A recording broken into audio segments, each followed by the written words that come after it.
This National League Division Series between the Colorado Rockies and Atlanta Braves began in Denver Tuesday. Chipper Jones, the Braves rookie, the star of Game 1. 2 home runs and a sparkling defensive play at third. The frustration for Colorado continued in Game 2 when the Rockies blew a 9th-inning lead and the Braves let up 2 games to nothing.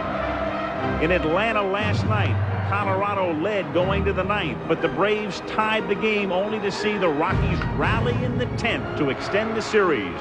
Tonight in Game 4, Atlanta goes with its ace.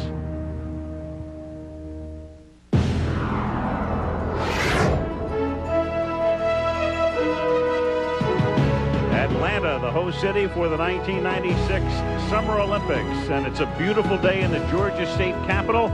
Atlanta Fulton County Stadium will be full tonight for Game 4 of the National League Division Series between the Colorado Rockies and the Atlanta Braves. I'm Al Michaels, and welcome to Atlanta.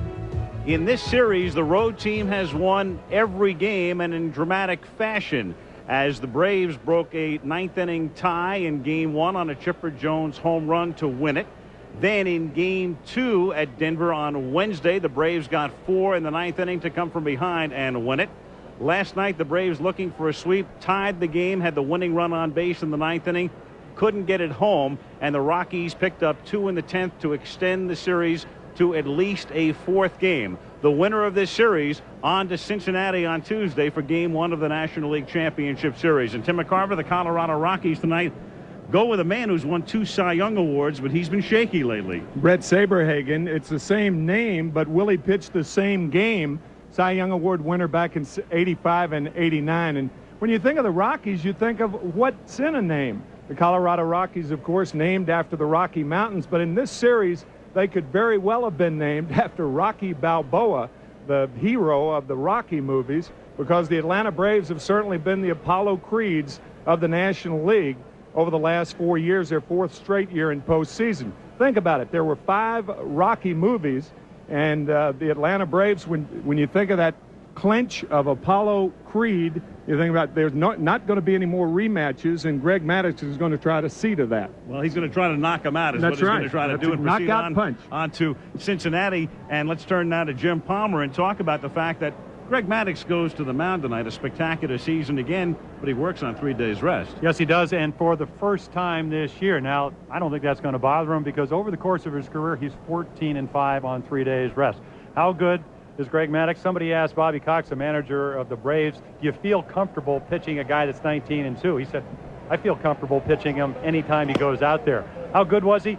51 consecutive innings without a base on balls during the season. And look at this. Since 1993, in 66 starts, he's only given up 3 earned runs or more 3 times. Now, for the Rocky fans, there is some hope. 1-2 with a 7-point ERA in postseason. So you can kind of relax out there in Colorado. Settle back and enjoy good matchup tonight. Maddux going against Saberhagen from Atlanta. Also action out west in Seattle tonight. And for more on what's happening, John Saunders. All right, guys, thanks a lot. We'll get you out to the Rockies and the Braves in just a moment, but there's one other division series still underway, that in the American League. Seattle stays alive last night, thanks in part to Tino Martinez, who had a home run, part of 3 hits and 3 runs batted in, as Seattle gets the victory over the Yankees. Randy Johnson, no surprise, the winning pitcher in this game, but the Mariners know they can't rely on just Randy Johnson. Randy pitched a great game tonight. You know, Bosio and Venice know they know the situation. You know, they know tomorrow's big game, and I think Bosley's going to come out and give us a great performance, and hopefully we can get him a lot of runs.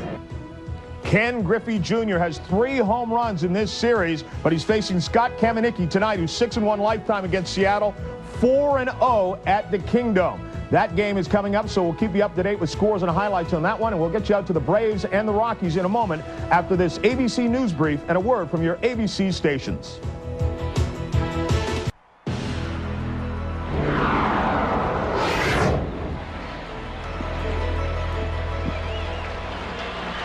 The Atlanta Braves have taken the field for Game 4. Greg Maddux making his 2nd start in the championship series.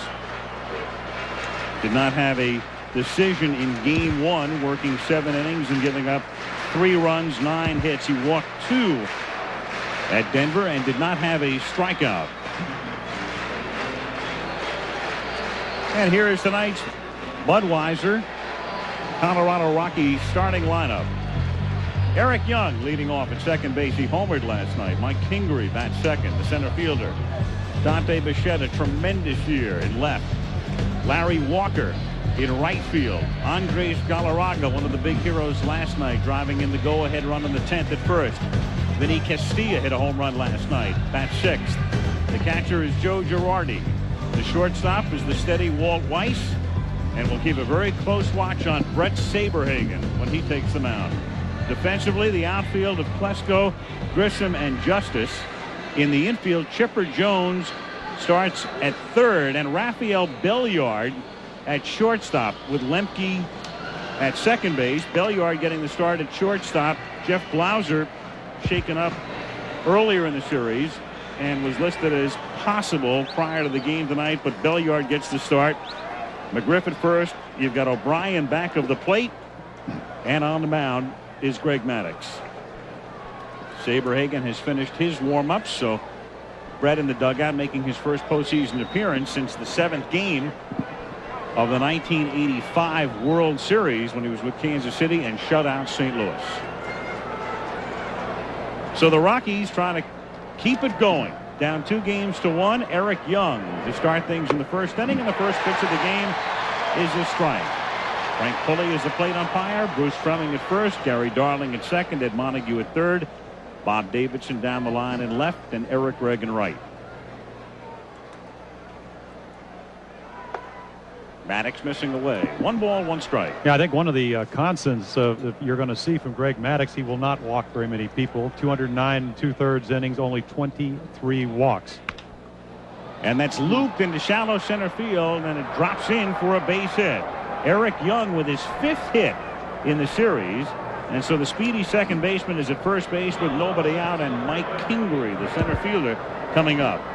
You know, Timmy, the first thought that comes to mind when we talk about Colorado's offense is something that Don Baylor said in the middle of the summer. I said, what kind of team is this? He said, a very aggressive hitting team. He said, we prefer to hit strikes, but we swing at both. So here we have Maddux, who doesn't throw a lot of balls.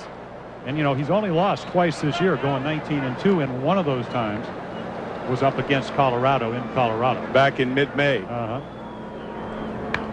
Kingery up there to bunt, lays one down. It dies on the grass, and Maddux flips to Lemke covering at first base for the out. Kingery does the job as he sacrifices Young to second, and that will bring up Dante Bichette. Well, pretty conservative strategy. I was going to say, aggressive manager. Yeah, that's a very odd play in the first inning. You could understand Atlanta doing that in the first inning with Maddux on the mound, but not Colorado with an ailing Brett Saberhagen on the mound. You're right, and what you're talking about is, you know, in his 11 starts, he's given up over 6 runs a game. So I'll tell you what, if you're Greg Maddux, you want them to give you an out in the first inning, and that's what Don Baylor did. Now Dante Bichette hits one down the line in right field and curling foul. Bichette came pretty close to winning the Triple Crown this year. He finished 3rd in the league in hitting to Tony Gwynn and Mike Piazza, and he led the league in home runs with 40 and in runs batted in with 128. And I know that sounds like we're second guessing Don Baylor, but you have a pitcher on the mound. His only Achilles heel is the fact he doesn't hold runners that well. 32 attempts, they stole 26 bases.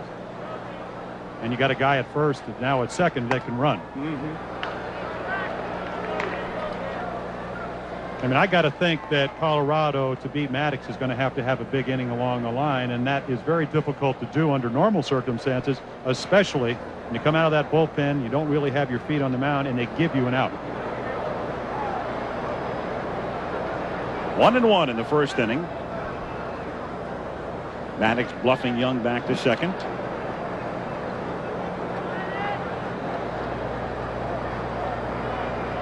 Crowd still filing in to Atlanta Fulton County Stadium for a game that starts earlier than any of the first 3, and that's in the dirt and scooped out by Lemke. Fine play by Mark Lemke to prevent that ball from going into center field, allowing Young to go to third.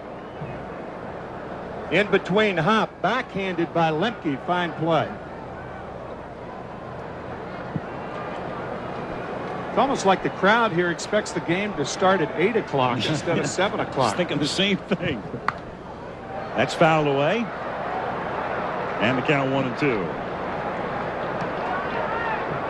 It'll take the fans a while to get used to the concept of a division series. We were in Cincinnati last night, and I know some of the audience saw it. Others did not in our audience tonight. But by the end of the game, there weren't 20,000 people at Riverfront to celebrate what amounts to half a pennant, even though the overall crowd last night was close to 50. Larry Walker waiting on deck. You know, as good as Greg Maddux is, he's got respect for this lineup. I mean, when you look at Bichette, 340, 40 home runs, 128 RBIs, I don't care how good you are, you know you have to make good pitches. And for Maddux, that's out of the middle of the plate.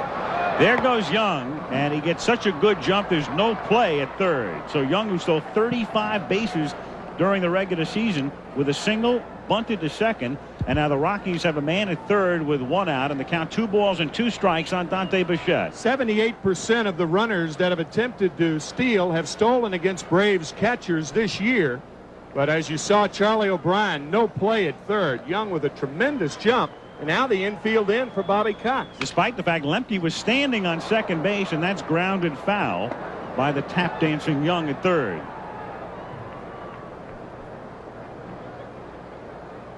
Bobby Cox, he has done everything except win a World Series. Tremendous success guiding the Braves through the 90s, but Atlanta keeps coming up short. Will this be the year? Yeah, you're right. And if you're a baseball purist and you're wondering how can Bobby Cox, you know, against a team with such offensive capabilities, a team that led the National League in runs like Colorado, play the infield in, it's because of the guy on the mound. Throws a lot of grounders, a lot of ground balls. In 209 innings, only threw 8 home runs. Now, the most important ground ball, perhaps, that Greg Maddux ever threw was to John Vanderwall in the 7th inning of Game 1 with the bases loaded to get the 1-2-3 double play. So 2 balls, 2 strikes. First inning, no score with the infield playing in. And a half swing comes around. Strike 3. That's Maddux. He'll paint every corner known to man. And throw balls when he has to. Not baseballs, balls out of the strike zone. Dante Bichette going too far. And Maddux with a key strikeout. Now the infield, of course, dropping back into normal depth. You know, he's a legend in the National League. Hitters say, listen, he runs the count to 3-2. That wasn't the case there. 2-2, and we'll throw you that changeup. He did it on 2-2 there, and you just think, well, they're just talking about that, but that's the way he pitches. Total confidence in all his pitches. Larry Walker takes low, ball 1. 1-0 the count. The Yankees with a run in the top of the first inning. If the Yankees win that game, they open the American League Championship Series at Cleveland Tuesday. If the Mariners win that game, and if they can win tomorrow as well, then the Mariners would open up the American League Championship Series in Seattle on Tuesday. Meanwhile, the National League Series opens up in Cincinnati against the winner of this series. That's a strike. 2-1. One of the oddest things that has happened in postseason was with runners on at first and second in the 9th inning of Game 1, Larry Walker taking a 2-0 fastball from Mark Wohlers, and he took another one. Little squiver off his foot. You know, Bobby Cox talking about that, he said, you know, he was surprised because, you know, Wohlers throws 99, 103 miles per hour, somewhere in that range when he's on. And I mean, that's when you'd think you got a guy in a hole, you're going to look for a pitch to drive, and he faked the bunt. I mean, it almost came off the sofa. Yep. And the reason we bring up these, I mean, they seem like little things, but this series, even though the Rockies trail 2-1, very, very close. It could be over. The Rockies have played that well, and the games being that close, they could have won 3 straight. Walker in pain as he gets back into the box. after fouling it off his foot, and the 2-2 called strike 3. Rockies strand a man at third in the first after a half. Rockies nothing. Braves coming up.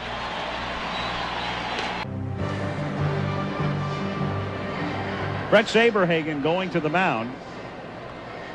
Started his career with Kansas City,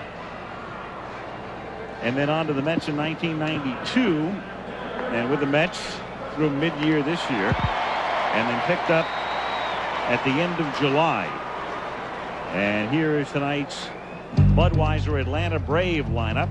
Marquise Grissom with 3 homers in this series, leading off Mark Lemke batting second, Chipper Jones the rookie at third, Fred McGriff in the cleanup spot, David Justice in right field, Ryan Klesko batting sixth, Charlie O'Brien, who normally catches Maddux, bats seventh, Rafael Belliard in place of the injured Blauser at shortstop, and Maddux. Bichette, Kingery, and Walker in the outfield, Castillo, Weiss, Young, and Galarraga in the infield, with Girardi back of the plate, and Brett Saberhagen, Cy Young winner in 85 and 89, and he'll be watched very carefully tonight with the shoulder. And the first batter he faces is Marquise Grissom, 0-1. And you could see, Al, after throwing one pitch, he started stretching and moving that shoulder around. He will have surgery on that shoulder after the postseason is over. 1-1. He's in pain right now. Well, you can see him already. He's dropping his arm, and that's what pitchers do when they get tired and when they have some arm injuries. Watch him tuck that elbow down a little bit. You can just see him grimace, and that's when it hurts, when you release it. Fouled away, and again, I guess at this point, what do you hope if you're a pitcher, if you're Saberhagen, you're going to work it out? Well, what's interesting, you know, in last night's game, Billy Swift has the same problem, a frayed labrum, and that's where both going to have operations. What Don Baylor would like, of course, is to get the same type of performance. Little off-speed pitch, and then squib toward third, and he's going to beat it out. So Saberhagen makes a good pitch, gets ahead on the count, and then Marquise Grissom hits a slow roller for an infield single. Here's John Saunders. Al, trouble for the Mariners and Chris Bosio in the first inning. He loads up the bases with nobody out. Ruben Sierra, this is a foul ball. Now watch Blowers chase it down over the shoulder. What a catch. If that's not enough, look at the throw to the plate. In time, but Wade Boggs is under the tag. He scores the first run. Then Don Mattingly. Joey Cora dives, gets a piece of it, but not enough. Williams comes in, O'Neill comes in, and the Yankees take a 3-0 lead in the first. Back to Al, Jim, and Tim. All right, John, so Grissom at first base, and nobody out, and now Mark Lemke at the plate. Lemke 2 for 14 in this series. Castilla shortened up at third. And to follow up the first inning, the top of the first, the Rockies bunting Eric Young to second base. And it would be a better play for Bobby Cox to bunt right here, even though Marquise Grissom with 29 stolen bases on the year. Swings away, fouls it away. Yeah, but I think the point we're trying to make, normally when you have a left-hander hitter hitting second, it's a great situation. You got a guy at first that can run. You got that huge hole over there. And if you're Saberhagen with his control diminished by the shoulder injury, and you'd like Lemke to hit that little routine grounder, hit it right by the first baseman, then you're off to the races. But we'll see the difference in the philosophy,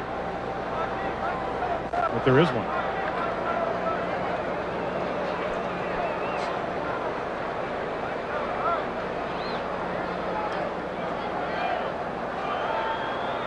Lemke looks at a strike. And the count 0-2. You know, Brett Saberhagen, I had a chance to talk to him before the game, and what he said was, he said the reason my control is off. Now, last year, only 13 walks in 177 innings. 14 wins, 13 walks. Exactly. And this year, with the Rockies, 13 walks in 43 innings, along with 60 hits. He said, I can't throw enough in between starts. And the 0-2 called strike 3. One down in the bottom of the first inning, and Chipper Jones is coming up. Tonight's game is being brought to you by Toyota and their full line of quality cars and trucks. Toyota, I love what you do for me.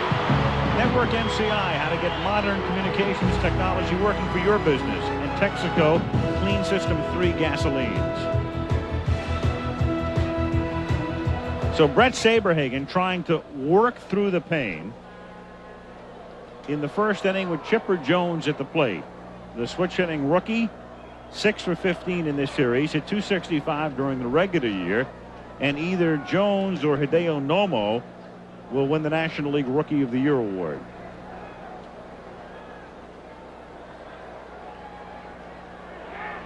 Just as a footnote to that, and we pointed out every year in postseason, the ballots are already in. Postseason means nothing in terms of the MVP award, Rookie of the Year award, Cy Young award. That's a done deal right now. Postseason is irrelevant. Bruce Fleming and Bobby Cox. Cox clearly thinking that Saberhagen had balked. The runner goes. The pitch outside. The throw is high. Marquise Grissom in scoring position now with 1 out.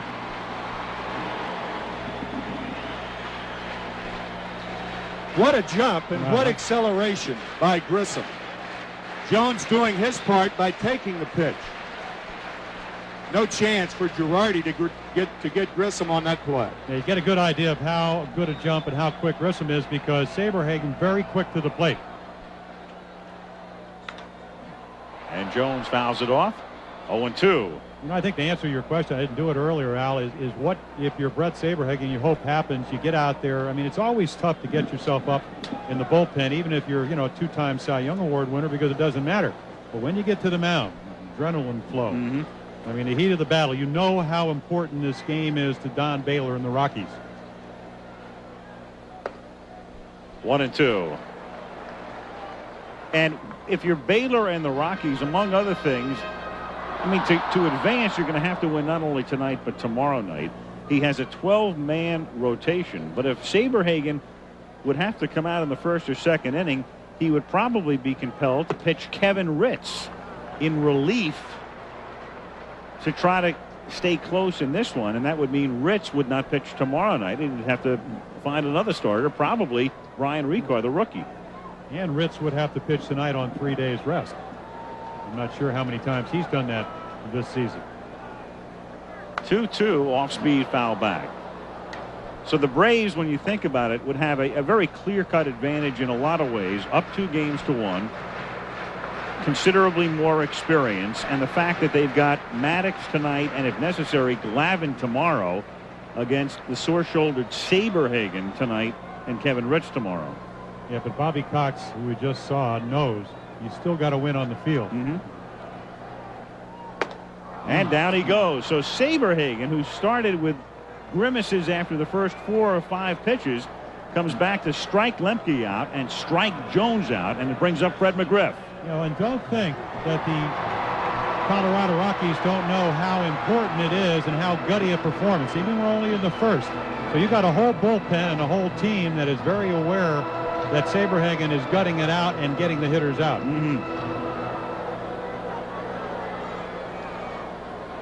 Fred McGriff in there for a strike. 0-1. McGriff 3 for 13 in this series. Grissom at second. 2 down. Bottom of the first inning. No score in Atlanta. And that's hit foul down the left field line. No balls and 2 strikes. Yeah, Fred talking very much about the fact that they're not giving him much to hit.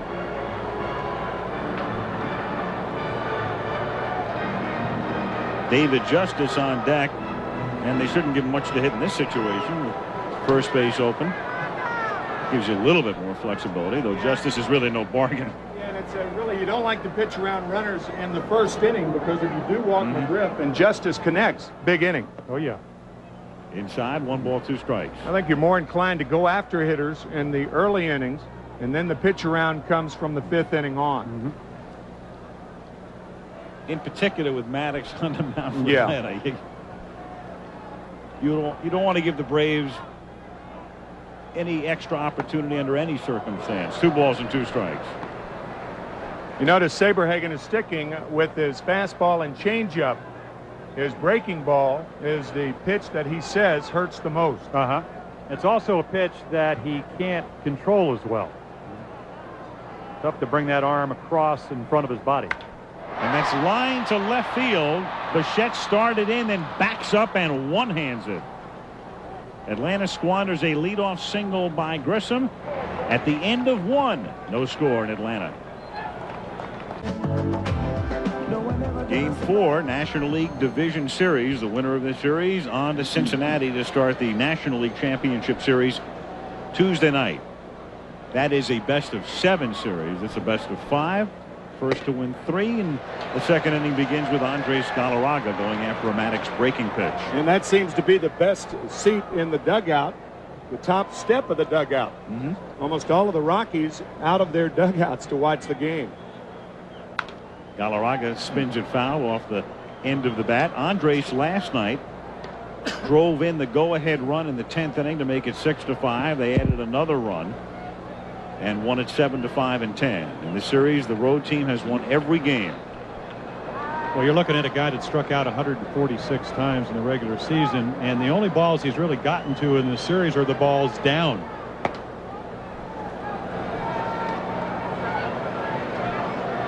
And the thing about Greg Maddux is he's not one-dimensional. You never know what he's going to throw. Totally unpredictable. Both sides of the plate, 4 pitches anytime.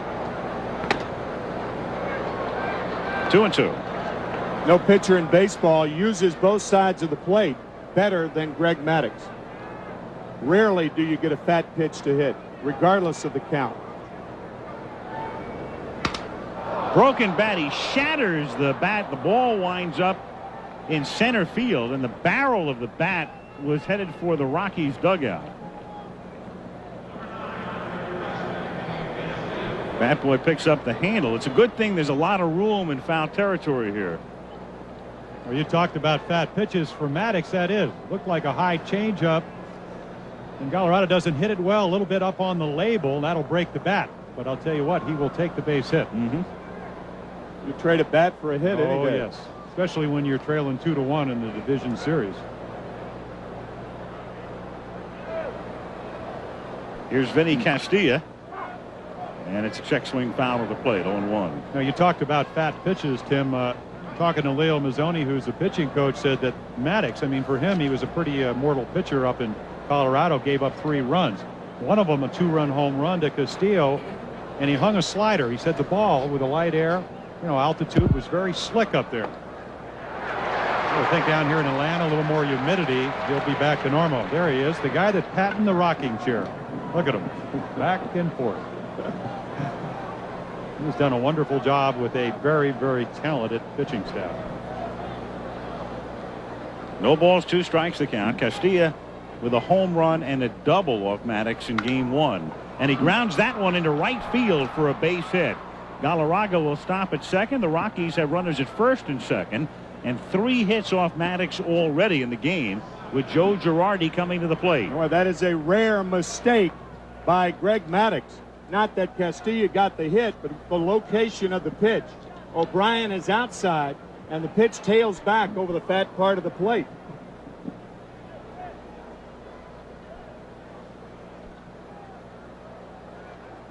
Now Joe Girardi, the catcher. 262 during the regular season and just 1 for 12 now during this series. Here's a good time to hit and run right here. You don't want to bunt. Right. Even though the Braves are protecting against it, and he swings away and doesn't get it. 0-1. The reason you don't want to bunt, Walt Weiss, the 8th place hitter, is on deck. Brett Saberhagen in the hole. It's a play that a lot of managers talk about in spring training, abandoned during the season. You see it occasionally. Think of how much sense it makes. Greg Maddux, a ground ball pitcher.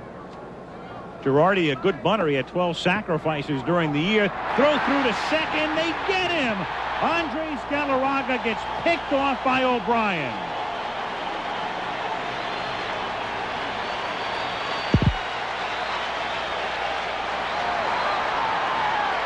Well, I'll tell you, the toughest base running play is this one right here. You're trying to get a good jump. You don't have good speed, and the hitter bunts through the ball. Timmy, I mean, how many guys did you throw out?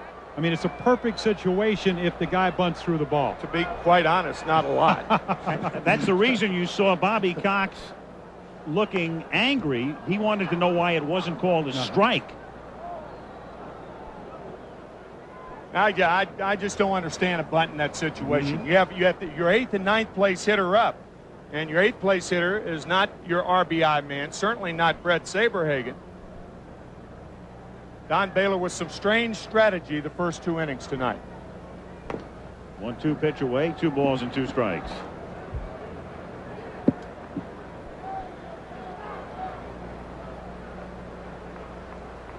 Yankees on top 3-0 in the 2nd inning at Seattle. And a hand swing, down he goes. Girardi strikes out. 3 strikeouts now for Maddux. And the Rockies go from 2 on and nobody out to 2 out and a man at first. Now, I think we think of a strikeout pitcher, you think of the big unit, Randy Johnson, up in Seattle in the American League. But I mean, look where this ball is. O'Brien doesn't move his glove. Girardi, a catcher, knows. I tell you what, I don't know if that was a strike or not, but I couldn't hit it. If Randy Johnson's the big unit, what is Greg Maddux? It's units, tens, and hundreds, right? Isn't that the old mathematical formula? Well, he reminds you of a guy that, you know, especially when he's off the field, not wearing his contact, when he's wearing his glasses, that comes up to you and looks at you and say, you know, can I help you plan your estate? You know, would you like to buy some stocks? Very unassuming physically. Very professorial in appearance. Yeah. Looks like a bean counter, doesn't he? 1-0 on Weiss. You can look him down. He's looking right down now because he threw that ball not where he wanted to, where his foot landed. He said it's very simple. If I'm mechanically right, why shouldn't the ball go where I want it to? Sounds so simple. Grounded to the right side. Lemke up with it. And the Rockies start the inning with 2 singles, and down they go in the 2nd. No score at the end of 1.5.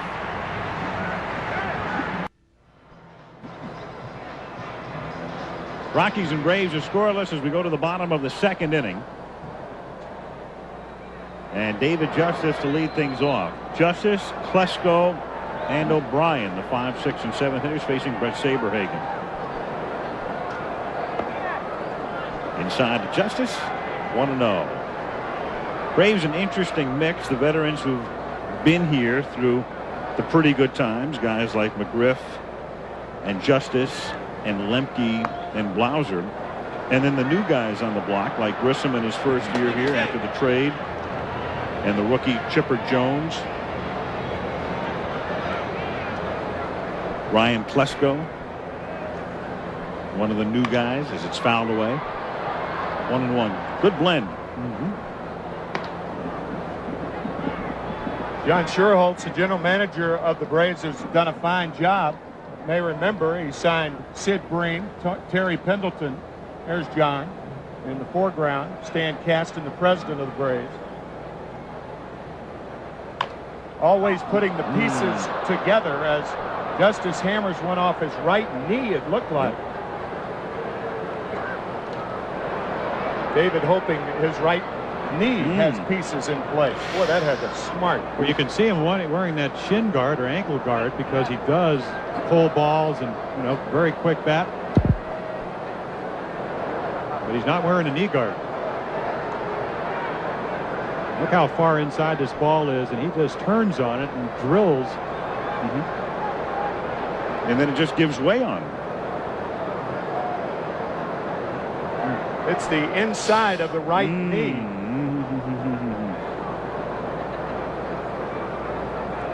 Usually hitters will hammer balls down on their ankles, and that's about as high up on the leg as it goes. Very unusual for him to hit a ball off of his knee.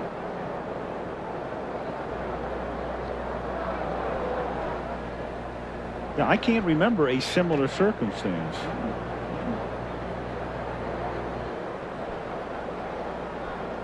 So the crowd a little hushed right now as one of the very key members of the Braves, the everyday right fielder, and I do mean everyday, Dave Justice. Yeah, he's had a tough year. Agony. Back in May 6th, dove for a ball, hurt his right shoulder. That still hasn't healed. You know, he's had a good year with 23 home runs and 78 RBIs, but a couple of years ago, 40 home runs, and I mean, he can hit them long distance. Left, center, right. But if you can play, you know he's going to come back in.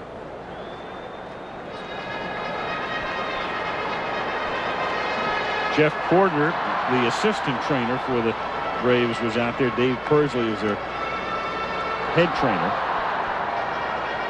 And there is Pursley. I guess the injury wasn't serious enough for the head man to come out, right? It's the assistant. Though it sure didn't look that way at first. I think Jeff and Dave have a deal. Jeff takes the left-handed hitters and Dave takes the right-handed. Or Jeff takes the lower body and Dave the upper body, right? 2 balls, 2 strikes the count. Nobody out. With Justice leading off in the bottom of the 2nd inning. And no score. And Saberhagen to the plate 2-2. Got him swinging. So Justice has gone on strikes. Brett Saberhagen, working through the shoulder pain, has struck out 3 of the first 5 men he has faced, and that will bring up Ryan Klesko. I got to think this strikeout is the result of the foul ball off his leg. That ball was well in. Watch this ball run away. And I tell you, when you just foul one off your leg and you turn on a ball inside, you distort your perspective of the outside corner. Ryan Klesko hit .310 during the regular season, and he's been hot, as you can see, in this series.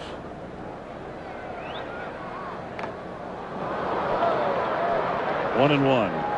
Well, I'll tell you what, you don't see too many young hitters as we look at Charlie O'Brien, the Braves catcher on deck, adjust like he did last night. Struck out the first time on a changeup away, then got 3 base hits, 2 to left, went out and got that ball, waited, and he could hit.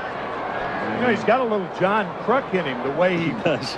You know, he holds the bat flat, but he is constantly adjusting. Yeah, you know, we talked to him about that, and watch him arch his back. He said the reason, there he is, right there. He said he kept turning his shoulders, and the longer he turned his shoulders, the longer his swing got. So this little kind of reaching straight back, right here, watch him just kind of arch his back, swings a little bit shorter. And again, when you can hit the ball out to left field, I mean, you can wait a little bit longer. You don't have to commit yourself quite as early. Tremendous strength. Saberhagen with the 1-2 to Klesko, missing high. 2 balls and 2 strikes.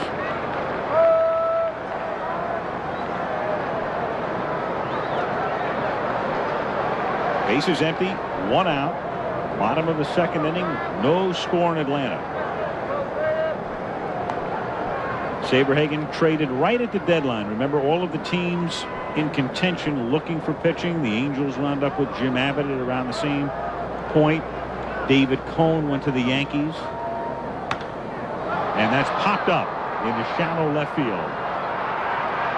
Bichette, 2 down. David Wells, last night's winner for Cincinnati, went to the Cincinnati Reds from Detroit. Same day. Yep, July 31st. We were talking about the catchers, and with O'Brien at the plate. O'Brien normally catches Maddux, as you can see, in all but 6 of his starts. And he catches Steve Avery as well. And then Javi Lopez, the other catcher, catches Glavine, Smoltz, and the number 5 starter, Kent Merker.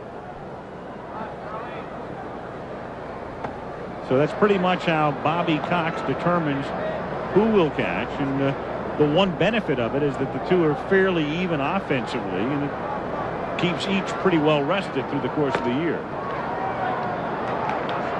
2-0 the count.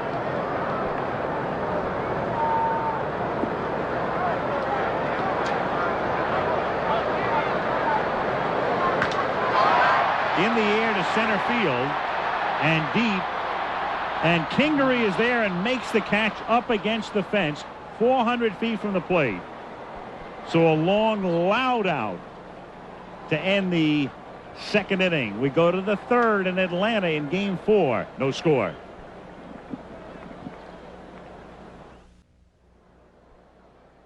Shot of downtown Atlanta on a gorgeous Saturday early evening. We're at Atlanta Fulton County Stadium, game 4 of this division series. And pitcher working on pitcher with Saberhagen leading off for Colorado in the 3rd with no score. 1-0 the count. Saberhagen, Young, and Kingery.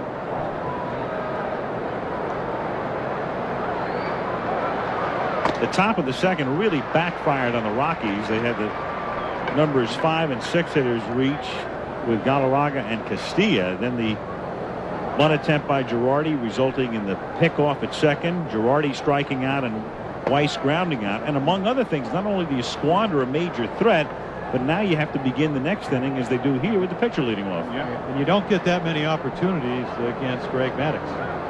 Here's at first and second, nobody out. Chopped down to second. And Lemke throws Saberhagen out. One away. You know, there are a lot of ways to illustrate how dominant Greg Maddux has been, but take a look at this. Over the last 4 seasons, his cumulative ERA is 1.98. Over that period of time, Jose Rijo of the Reds is the next best in that department, 2.82. That means 0.84 runs per game difference between numbers 1 and 2. And in the history of baseball, that is the largest difference over a 4-year period with Eric Young at the plate. And there it is, 0.84 over a 4-year period. Lefty Grove, the dominant pitcher in the late 20s and early 30s, and Walter Johnson and Sandy Koufax all had tremendous advantages, but nothing like Maddux as Young singles the center for his second hit of the night. And it's pretty much like what Wayne Gretzky was doing to hockey marks in Wayne's prime, not only breaking them but just obliterating them. And, you know, he's so unassuming, and, you know, he's not a guy like Johnson who throws 97 miles per hour, 86, 88. We look at Mike Kingery. And but I'll tell you what, he never, ever gives in to a hitter. I guess that's a little unfair. Maybe if he ever got an 8-0 lead, he might throw one down the middle. But other than that, it's going to be the intention is on the corner. If he had an 8-0 lead, however, he wouldn't be in there probably. Right. And you know what? When he was 16, there was a guy named Rusty Madar in Las Vegas. He said, listen, you're skinny. You don't throw that hard. You threw over the top. You dropped his arm from about 11 o'clock to 10 o'clock. You're the hitter looking at him. And all of a sudden, you got that movement. And that's what he has. A live fastball. 2 seams, just runs. I think that's what he's looking at right at first base right now is movement, because Eric Young looks very runnerish. He's already stolen third. And he had 35 during the regular year, and the pitch is a strike. You know, when we talked about Maddux, Alan, I mean, they stole against him 32 times. They were successful 26. But Leo Mazzoni, the pitching coach, says that's because he knows he doesn't throw too many home runs, and he knows usually 1 run's not going to beat him. But if he has to hold somebody on, he can do it. He can get much quicker to the plate. 1 out, Young at first. And the 0-1 waved at and missed by Kingery. 0-2. And it's not only quickness to the plate. He held the ball that time, trying to freeze Eric Young. That ball just run away, and that's what a 2-seam fastball from right-hander to left-hand. Watch this ball just run. That front shoulder doesn't stay in. You have no chance to hit the ball.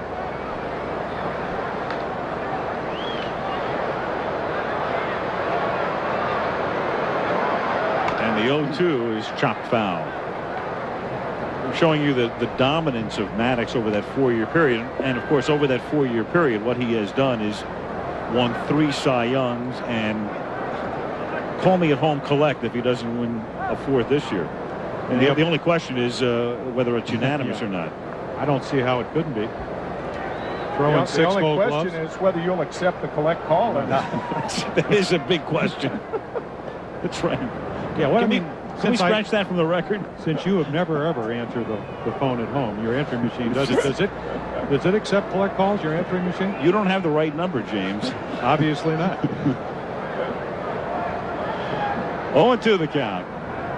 And that's a pitch out, nothing doing. 1-2. And after that wedding, yes, your sir. son Steven, I'm certainly not accepting any collect calls. In fact, I may be out of the country pretty soon. 1 ball, 2 strikes the count. Good time to run right here. And he goes, and it is grounded off the glove of McGriff, and that's a base hit. Young will go to third. So an infield single, and runners at first and third, and the Rockies with 5 hits, all singles off Maddux. And a threat here with Bichette coming up. It's intelligent base running by Eric Young. Few catchers are willing to pitch out twice, especially with a guy like Greg Maddux. Eric Young having a tough time finding the ball. Once he does, he waltzes to third base. Second time he's been there with one out in the first 3 innings. You know, and rarely, I mean, as a former pitcher, will I ever say that a ball not caught is a good defensive play, because if that ball gets by McGriff, Young will probably come all the way around and score because of his speed. That ball down into the right field corner. So Freddie, even though he didn't catch it, saves him a run at this point. Now Bichette. Dante 8 for 14 in the series, but he has not driven in a run in the series. A strike. 0-1. You got to understand, the plate is 17 inches wide. The width of a baseball is about 2 1/4 inches. And I'll tell you what, Maddux makes that 17-inch plate because he'll pitch in and away about 23 to 24 inches. And if you get a forgiving umpire behind the plate, I mean, he's going to work you.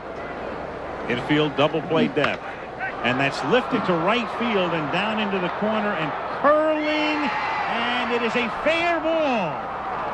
And it is gone. He hit it over the wall, obscured from the view of most of the fans here, and just out. Just fair and just over the fence in right field to make it 3-0. Well, I got a feeling that Greg Maddux, sitting on the bench last night, watched the way John Smoltz pitched Dante Bichette. Got him out with hard sliders the first time up. And again, we talk about mistakes. Bichette gets one. This is a slider. The intention, down in the strike zone, maybe get the double play ball, runners at first and third. But again, you're looking at a guy with 40 home runs, 340, great plate coverage, and the Rockies lead 3-0. How could I throw that pitch? Yep. Walker drives one to left field, and Fresco on the run makes the catch, and there are 2 down. It was a funny reaction in the stadium because in that corner, it's obscured from view from about half of the crowd here, and right down into the corner, just fair and just over the wall. You know, I'm looking at some of the quotes from Greg Maddux. He very low profile, never really wants to get the opposition riled up, but he says, I'm going to do what I do best, locate my fastball and changeup. He didn't do it to Bichette there. No, he didn't. Dante Bichette tremendously strong. He just hit that ball to right field with his arms. No body involved. Also tremendously popular in Denver, Colorado. You can imagine what people are saying there right now. Galarraga hits one to right field, and Justice makes the catch. But in the inning, the Rockies down in the series 2-1. A 3-run homer by Bichette, lead 3-0. He led the league in home runs this year with 40, and Dante Bichette has 9 hits in this series. That last hit, the first to drive in a run in the series for him, and Greg Maddux finds himself in a position he's been in very rarely in the last 4 years, trailing 3-0. You know, it's that position that Steve Hurt gave me for the opening, which is basically over the last 66 starts, only 3 times has he given up 3 earned runs or more. He hits it right down the line so hard it doesn't have a chance to curl. Right. And normally that ball would slice, but I mean, I think that some of the guys that I face, Frank Howard, Jim Rice, Orlando Cepeda, power hitters that just go out and take not a great pitch, but a good pitch and really make you pay for it. And now Belliard takes a strike in the count 0-1. Raphael, who has a way of winding up in postseason play year after year. And the backup shortstop to Jeff Blauser, but Blauser unable to start tonight. As Belliard grounds one down to Young, and there's one gone. So Saberhagen has retired 7 in a row, and it will bring up Greg Maddux. Action Monday. The Marshal gets things underway this Monday. And then Monday Night Football comes your way from Arrowhead Stadium in Kansas City, where the Chiefs are hot. They're 4-1. You're looking at Steve Bono, the Chiefs quarterback, and he will guide his team against the San Diego Chargers. Good AFC West matchup. Monday night, 9 o'clock Eastern, 6 Pacific. Maddux takes up high ball 1.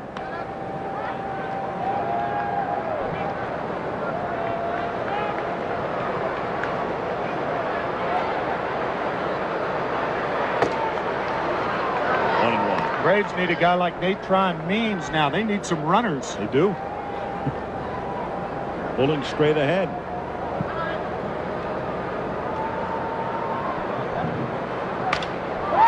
Little comebacker. 2 down. Base is empty. Marquise Grissom coming up. John Saunders.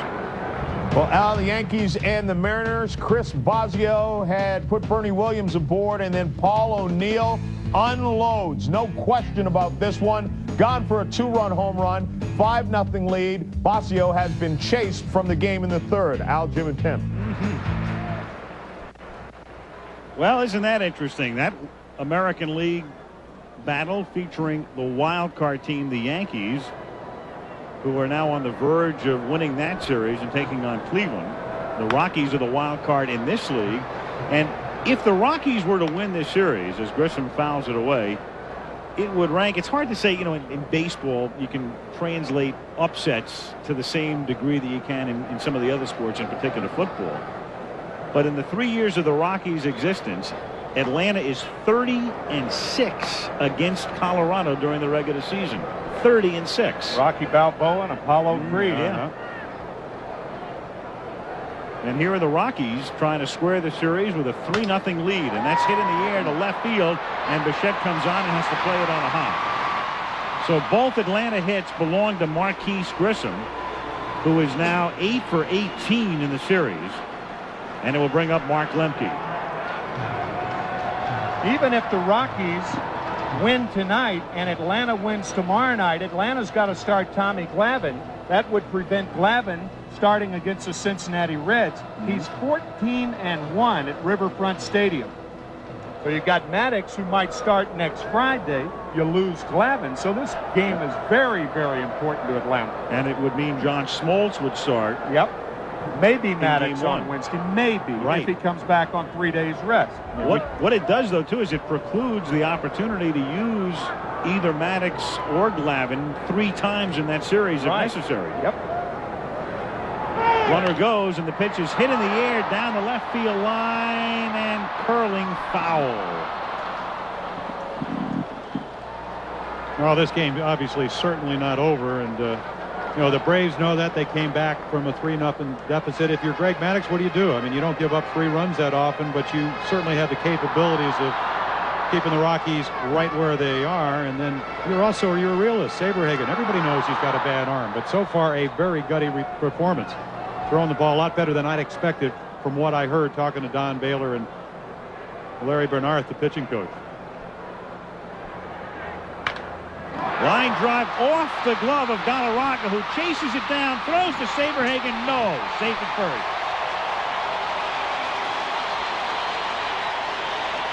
Saberhagen didn't get off the mound in time. Had he broken right away, then he, in effect, becomes the first baseman. Galarraga finds the ball in time. They would have had a better shot at getting Lemke. You're right, Timmy. I don't care how many times they tell you to do that. Right there, you can see him freeze, and then it's a foot race, and Lemke's going to win it right here.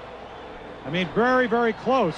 But I'll tell you what, wouldn't have been close if you do what you're trained to do. I mean, every day is spring training for about 1 month of the 6 weeks. Get over there.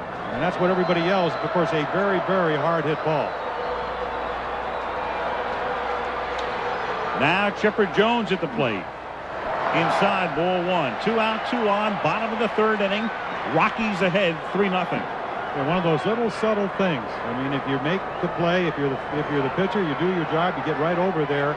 Chipper Jones does not come up this inning. I mean, fully capable. We've already seen that of tying this game up with 1 swing. 1-1. Larry Wayne Jones, #1 pick a few years back in the draft. Knee injury shelved him all of '94, and then this year, fine rookie year, and winds up 3rd in the order. 2-1. You know, our truck tells us that Saberhagen 94 miles per hour on the radar gun, but the one pitch that really, I think, was the important pitch when he won that Cy Young 85-89 was that big overhand curveball. Haven't seen that very often. It's mostly fastball changeup tonight. Foul back, 2 balls, 2 strikes. Well, this is not a situation where you want to resort to your 3rd best pitch. It's a game situation. So if you're Chipper Jones, you're not looking for the curveball. It's either fastball or changeup. Saberhagen, one of the few pitchers who can throw an effective changeup from the stretch. Most pitchers need the windup for the deception, not Brett. Larry Bernard, the pitching coach. Saberhagen ready to come to the plate, 2-2, and it's squibbed foul.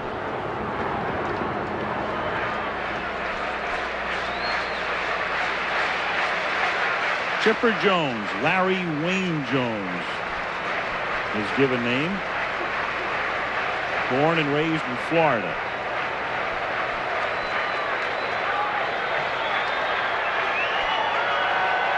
Two and two the count.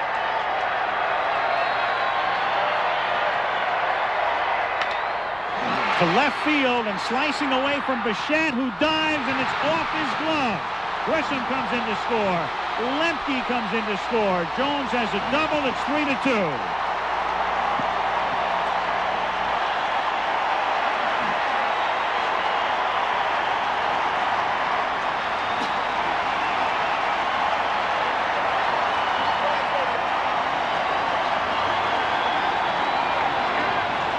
Valiant drive by Dante Bichette, but just great hitting by Chipper Jones. Tailing fastball, hits it hard the other way. Not only is it tailing away from Jones, but tailing away from Bichette. Fine try, 2 runs for the Braves. Everybody on this ball club talks about Chipper Jones. They say he's 23 and he plays like he's 30. Yep. That was a great at bat.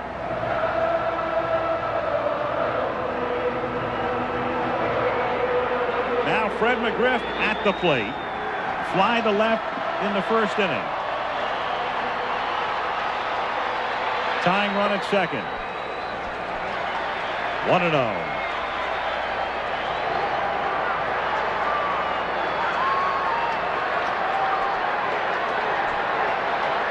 Braves doing their damage with 2 out and the bases empty. Grissom a single. Lemke the infield single with Saberhagen late in covering at first, and then the double by Jones.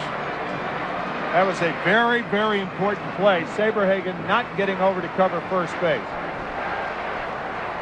And Freddie McGriff saying, boy, they have stayed away from me. They have let the young guys try to beat us this time. To left field and deep. Bichette back, and it is gone to give Atlanta the lead.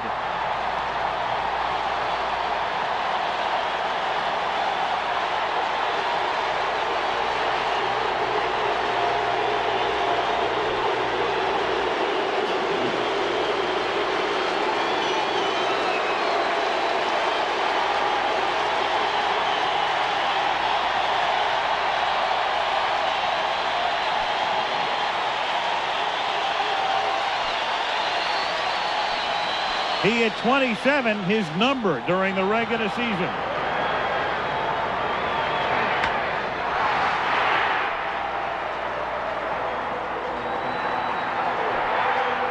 So the Braves going the other way. Jones a 2-run double to left, and then McGriff a 2-run homer to left, and Justice fouls it back. Well, Freddie McGriff, I'll tell you what, you get behind him 2-0. He's going to look for something out over the plate. He got a hanging changeup, and again, you have to remember 27 home runs, but the last 7 years, or actually make it the last 30 home runs or more the last 7 years. I mean, an amazing home run hitter.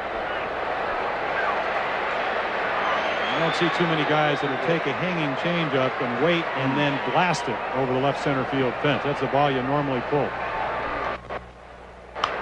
And that's fouled back. I think Greg Maddux saying to himself, you know, maybe I ought to give up some runs more often. Some instant offense. I give up 3, they get me 4. Well, he's taken the Braves off the hook so many times that it's rare that he depends on the offense to do the same for him, but momentarily they've done it. And how discouraging this has to be for the Rockies, because all of a sudden you're going up against the most dominant pitcher in the majors in 4 years over the last 4. You get a 3-0 lead, 2 out and the bases empty, and the Braves strike for 4. All because of a mental mistake, too. And that's grounded to the right side, and Eric Young throws him out. But the damage done. The Braves get 4, lead 4-3 after 3, and back we come after this from your local station. Fred McGriff with a home run to put Atlanta on top 4-3. And now the fourth inning begins with a line drive to right field off the bat of Vinny Castilla for a base hit. A one-hopper fielded by Justice, and Vinny is 2 for 2. The Lexus Diamond Dust Quiz. Kirk Gibson, the last player to end a postseason game with a pinch hit home run. That dramatic game against the A's in the '88 series. Who was the first of 4 players to do so? 4 players have ended a postseason game with a pinch hit home run. Who was the first? See, I think one of my former teammates. If it was, it means that nobody way back when did it. Well, not what do you mean way back when? Most recently, Joe Carter against the Phillies in 1993, right? Yeah, we were doing a game. That's grounded down to Belliard, who throws the first. Double play. 2 down in the 4th inning, and Walt Weiss coming up. Tonight's game is being brought to you by McDonald's. Have you had your break today? Smooth Busch beer and easy drinking Busch Light. And Chevrolet, the cars and trucks 36 million people depend on every day. Genuine Chevrolet.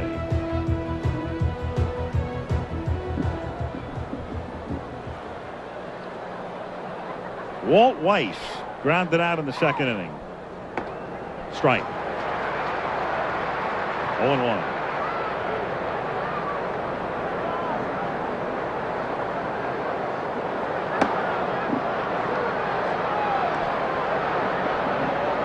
One and 1.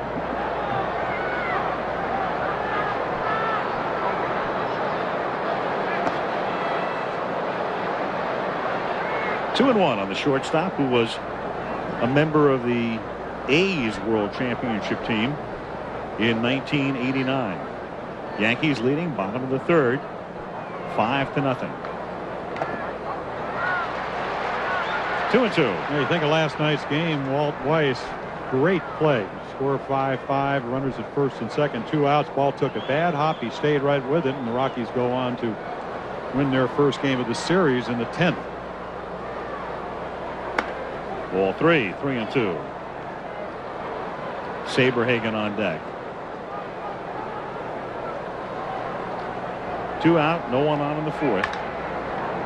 And that's grounded to the right side. Lemke up with it. That's that for the Rockies in the 4th inning. At the end of 3.5, it remains 4-3 Atlanta. Scott Kamenicki with a 5-0 lead facing Edgar Martinez. 2 on. Brent Musburger with the call. Deep to left field. Edgar Martinez deep. Put it up. It's 5-3 on the Martinez home run. The Mariners right back in a game. They were down 5-0. Now 5-3. We'll keep you up to date. Al, Jim, and Tim. Okay, John, and here in the bottom of the 4th inning, the Braves leading 4-3. And Ryan Klesko leading things off. The count, no balls and 1 strike. Off speed, missing 1 ball, 1 strike. The count on the Braves leadoff hitter. O'Brien and Belliard to follow. What a remarkable hitter Edgar Martinez is. Well, it seems like every year he's healthy, he wins a batting title. 92, and then the next year, of course, had the bad knee, and then Dennis Martinez in 94 hit him in the wrist, and this year won another batting title. In for a strike, and the count 2-2. Well, what did Brett Boone in Cincinnati tell us? He said he helped him every day up in Seattle before Boone went over to the Reds. Pitch selection, preparation to the plate.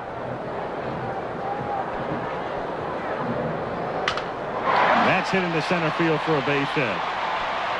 So Klesko on with a single. And Charlie O'Brien coming to the plate.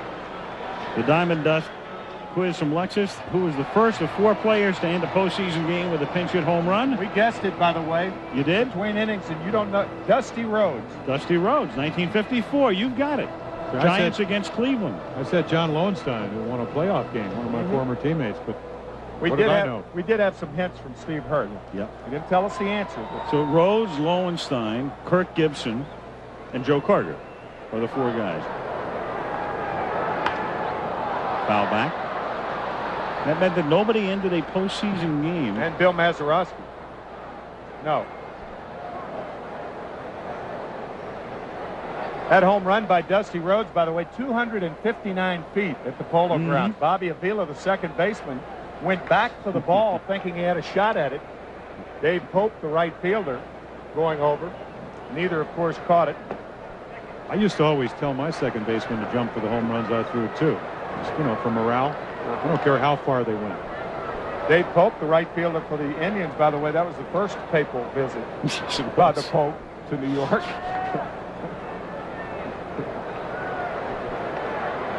Pope, of course, in New York as we speak. And that Dave Pope used to visit Aqueduct as well. Armando Reynoso is in the Rockies bullpen. Yeah, well, Don Baylor noticing that everything that Brett Saberhagen the last couple innings up in the strike zone. 2-1, missing, ball 3, 3-1 now. You go back to the last at bat, Charlie O'Brien just missed a home run. Saberhagen got behind 2-0 and then screamed one to center field, but it was run down right in front of the 402. Larry Bernard on the phone to the bullpen.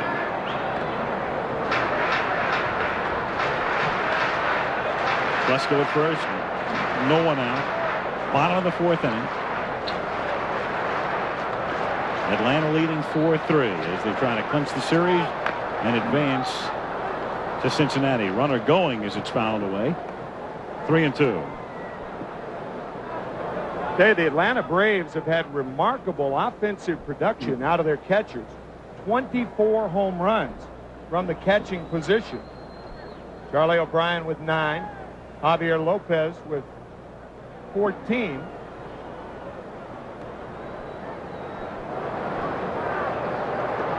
Second to the Los Angeles Dodgers, of course, led by Mike Piazza. What he had 32 on his own. That is great production, though, out of your catcher spot. 3-2 pitch coming. Runner goes, and it's hit foul. Well, it's a nice blend Off to the too, left. Timmy. And you know, I know as a former catcher, you know how important catchers can be to pitchers. You got a great pitching staff here. You got Javi Lopez, who is learning how to catch. You know, much better. I mean, made some great plays and stopped some hard sliders that could have been wild pitches last night from John Smoltz. So, again, still not the catcher Charlie O'Brien is, but a little better hitter, hitting well over 300.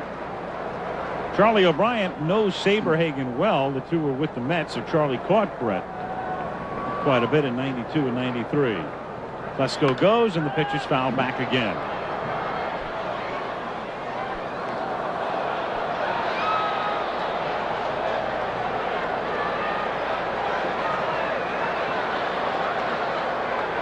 Still 3 balls and 2 strikes.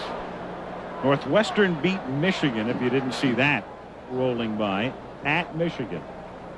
I can't wait to get to Deerdorf Monday. 3-2 pitch, foul back again. Northwestern, quite a year. Boy. Notre Dame earlier, Michigan today. Yeah. Both on the road. Rockies can appreciate that.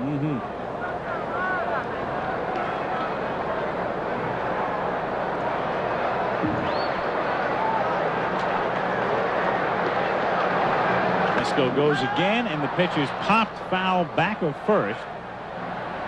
And Klesko will have to do another wind sprint. So 4 times on a 3-2 pitch, it's been fouled away. Looks like Ryan is looking at Charlie O'Brien saying, put the ball in play, will you? Tired. Told you, we mentioned earlier that Ryan Klesko's got a lot of John Kruk in him. I mean, even facially, he looks like John. John retiring, the zany John Kruk, David Letterman fame. Yeah, but it doesn't look like Ryan has spent quite as much time on the couch. At least not yet. Another foul ball. He'll be on the couch all right in a psychiatrist's office.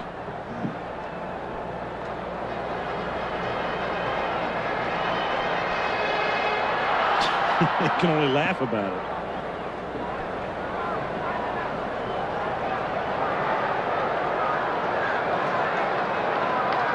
Mike Munoz in the bullpen now, along with Armando Reynoso for the Rockies. Again, Klesko off and running, and the pitch is outside. So O'Brien fouls off 5 3-2 pitches and draws the walk. And the Braves have runners at first and second and no one out in the 4th inning, with Munoz and Reynoso throwing in the bullpen and Belliard coming up. Well, Timmy, you see National League Baseball all the time in the American League with no pitcher coming up. This is obviously you're not going to bunt. Over there, you just play it straight. You know what I'd do in this situation? I'd use a 5-man infield. You know Belliard's going to bunt. And I'd squeeze the first baseman and the third baseman. He doesn't have a lot of power to the outfield. Play your right fielder in right center, your left fielder in left center, bring your center fielder in, or bring Bichette in for one of your outfielders. I know it's an odd play, but if a bunt was ever in order, this is it.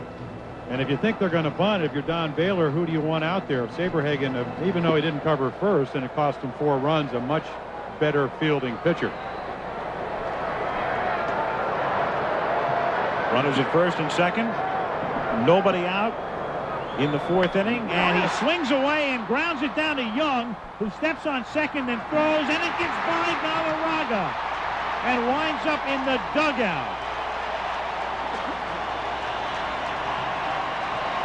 And it is 5-3. That looked like a hit and run, and one guy got it. Ryan Klesko. Charlie O'Brien at first didn't appear to get it. Klesko ran, but O'Brien didn't. Walt Weiss was in the middle of a rotation play, and Eric Young held his position. I guess Charlie O'Brien ran late, and because Walt Weiss was out of position, then Young forced to tag second himself. And I'll tell you, Bobby Cox crossing everybody up on that play, including us up here. Absolutely. So with Weiss going to cover third, Young is compelled to make the play himself and then hasten his throw to first base. He gets a put out and then an error, a throwing error. That's his 3rd error in this series in Colorado's 7th, and it makes it 5-3 with a runner at second now and 1 out and a little pop-up hauled in by Galarraga off the bat of Maddux. So 2 down now, and Marquise Grissom, who is 2 for 2, coming to the plate.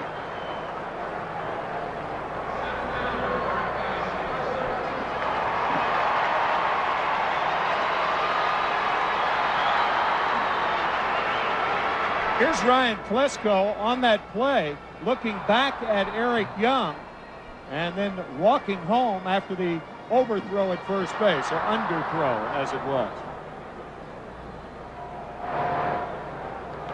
It's a long trip around the bases for Klesko. Full night's work. But it paid off because O'Brien was able to draw that walk after fouling off 5 pitches with the count 3-2. And Klesko winds up scoring from second. Now Grissom with the score 5-3. 2 out in the 4th.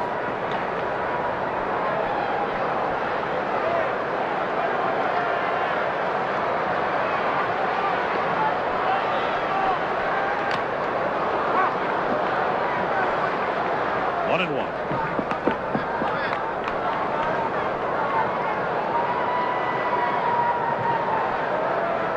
Talk about crossing up the Rocky infielders. I mean, Belliard goes down. He talks to Jimmy Williams, the third base coach. Jimmy probably told him that the hit and run was on. Belliard put it in play, and a confused Rocky infield, allowing another run. And that's a fair ball down the left field line and into the corner. Belliard comes in to score on a double by Grissom, his 3rd hit of the night, his 9th hit in the series, and it is 6-3 Braves.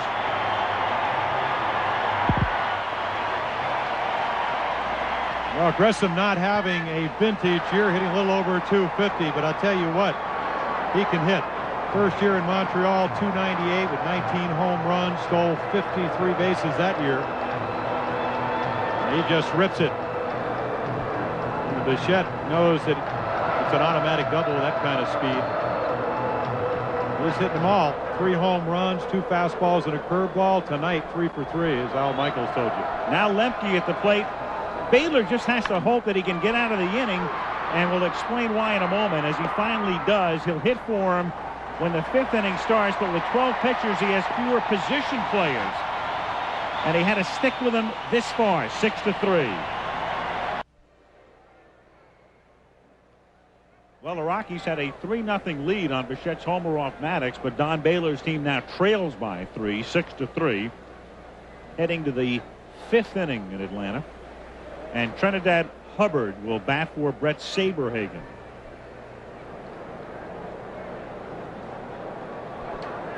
Then the top of the order, Young and Kingery. We went out of the bottom of the 4th explaining that in this situation, Baylor might have wanted to lift Saberhagen a little earlier in that inning.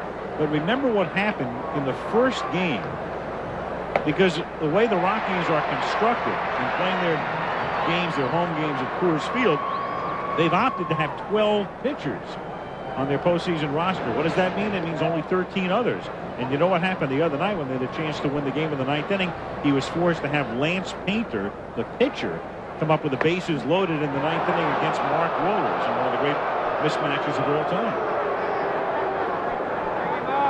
That was after Wohlers got the key strikeout of Andres Galarraga with the bases loaded and 1 out.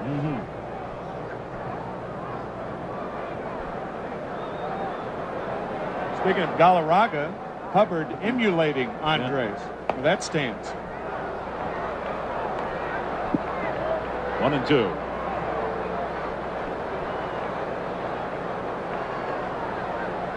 So Saberhagen done for the night. Looked sharp through 2 2/3, and then the roof caved in with 2 out and the base is empty in the 3rd. 2-2. And everybody will look at the box score tomorrow and see all the home runs and everything, regardless of how this game ends up. But the inability of Brett to break quickly to first base and cover first base on Mark Lemke, a key play in this game so far. Huge. Yep.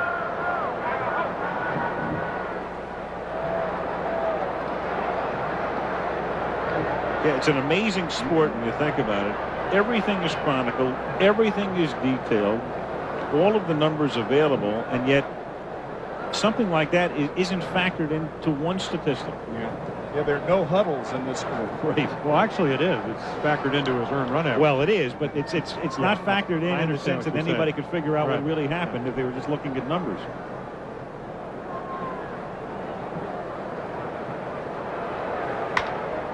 That's grounded down to short, fielded by Belliard.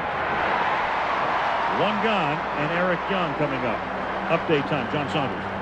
Well, we told you Edgar Martinez 3-run home run had gotten the Mariners back in it, and there's runners on 2nd and 3rd. Still nobody out. Luis Sojo with a little sacrifice fly here. Tino Martinez trots in to make it 5-4, and then Kamenicki gets out of the inning still with the lead. Al, Jim, and Tim.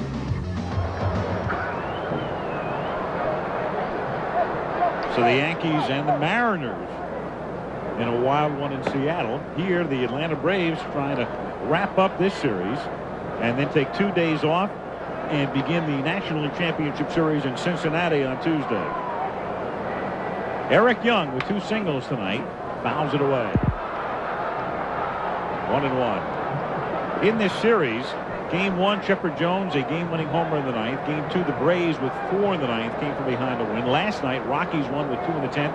It's the first series in postseason history in which the first 3 games were decided in the 9th inning or later, as Young strokes his 3rd hit of the night, a ground single into left field. In fact, in postseason baseball history, there's only one series in which 3 games were decided in any of the series in the 9th inning or later in succession, and that was the Philadelphia-Houston Classic playoff series in 1980, when 4 games were determined in a row in the 9th inning or later. Last 4 games of that series, all extra innings. Yep. 10 innings, 11 innings, the last 2 in 10. Kingery grounds one, and it's stopped by McGriff, who makes the play unassisted. Nice play by Fred, and a very big play there, because if that goes through, you've got Bichette as the tying run at the plate. With runners on at first and third. Watch how soft the hands of Fred McGriff are. Casually gets up and steps on first. Good play, Hunter. Yeah, and look how far he comes off the bag, and that's what you want to do. You anticipate the ball going to be hit to the middle of the diamond. So not only did he hit the 2-run home run, and I'll tell you what, it is easy to play behind Greg Maddux as he pitches quickly and you can anticipate balls. Now Bichette hits it sharply, knocked down by Jones, who rises from his knees and throws him out. Rockies gone in the 5th through 4.5. It remains Atlanta 6, Colorado 3. Braves lead 6-3, and when you get into this situation, clearly in a game the Rockies have to win to extend the season, you do some very unconventional things. One of them is to bring in Kevin Ritz, and here he is to try to keep the game from getting out of hand. He would have been the starter tomorrow night had he not been used tonight, and the Rockies could have extended it, but Don Baylor cannot afford that right now. Now he becomes the stopper instead of the starter. Yes, the extender as Chipper Jones takes low. 2 balls and no strikes. Well, he was their best starter. 11-11 on the year, ERA a little bit over 4 runs a game. Fastball, kind of a slur, pretty good changeup. He reaches out, does Jones, and loops one down the line, and foul ground, and a great catch made by Larry Walker. An often overlooked part of his game, a great right fielder, Larry Walker, on the run, and having to think about the bullpen mound as well, just behind it, making the play. Well, Timmy, is there a better right fielder in the National League? The National League is blessed with a lot of good right fielders. Sammy Sosa of the Chicago Cubs. But I'd have to put Larry Walker right at the top of the list as far as doing everything. Offense, defense, and his arm as good as there is around. Now Fred McGriff with a home run in the 3rd. When McGriff played at San Diego, the principal owner of the team was a man by the name of Tom Werner. Now with the Braves, Turner taken over by Time Warner. So he has played for Tom Werner and Time Warner. And now Ted Turner. Yep. And he's a free agent. Who's he going to play for next year, Al? Folks, stuff you will only hear on the Baseball Network. We're just here to serve and protect. 3-0.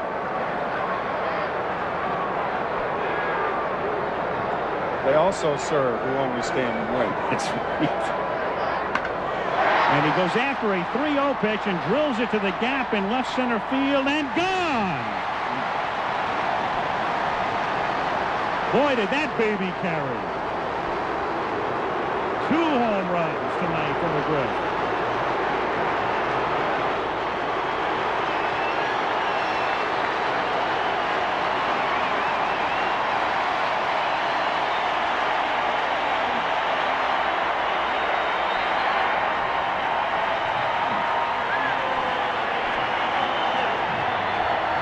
Well, I'll tell you what, when McGriff usually hits them, they do carry. We told you 7th consecutive year, 30 or more home runs, and this is how he does it. I mean, you think you're in a safe area out over the plate, and that doesn't work with that guy. I still remember walking when he came up with the Yankees, Frank Howard telling me, and pointing to the upper deck in Yankee Stadium. He said, that's where that young man hit him. He's going to be a great power hitter. And he left the Yankees, went to Toronto, and still doing it here in Atlanta. Now David Justice with the count 2 balls and 1 strike. It's also become fashionable here in Atlanta to bark after the crime dog hits a home run. And what if they play the Cleveland Indians in the World Series? The dog pound Dog there. pound? Yeah. Well, you have the crime dog followed by Justice. Sounds like an ABC promo. Yes, it does. Stephen Bochco is probably working on those shows as we speak. I'm listening to you on Monday Night Football. The 2-2 pitch is lined into right field for a base hit. So David Justice with his first hit of the game. And his third hit in the series, and it will bring up Ryan Klesko. That's what happens to old catchers.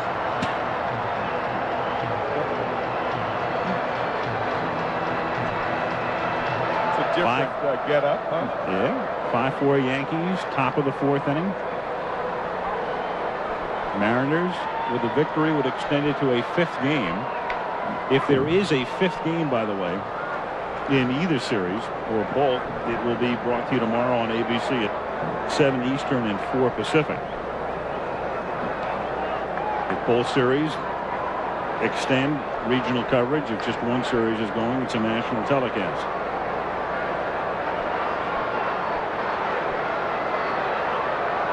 Oh, 1 pitch. Hit foul. And the count 0-2. Marquise Grissom, first time in postseason play, having a big series. Chipper Jones, Ryan Klesko. So the new guys have been very instrumental in this series. And that really is what good teams are all about. I mean, you get scouting reports. I mean, you know when Justice is healthy, he can hit. You know McGriff, we told you about all those home runs. So you go, who do you want to beat you? The young guys or the guys that have done it before? And when the young guys do it with the old guys, you're in trouble. And that's what Colorado's had to deal with.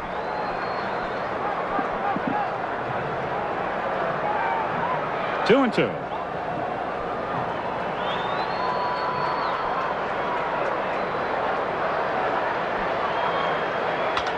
He reaches out, grounds it down to Young. He goes to Weiss for one and back to first, double play. But in the inning, the Braves add a run on McGriff's homer. We go to the sixth, 7-3 Atlanta. The U.S.'s best gymnasts against the top stars from around the world tomorrow. Sixth inning here. Braves lead 7-3. Larry Walker hits a chopper foul. That is the 18th first pitch strike thrown by Greg Maddux tonight. 22 hitters, 18 first pitch strikes. Yeah, you ought to be wearing one of those no fear hats. And the reason, because again, you have to trust your stuff. He figures, okay, I don't care what you're looking for. I'm still going to make a quality pitch out of the middle of the plate.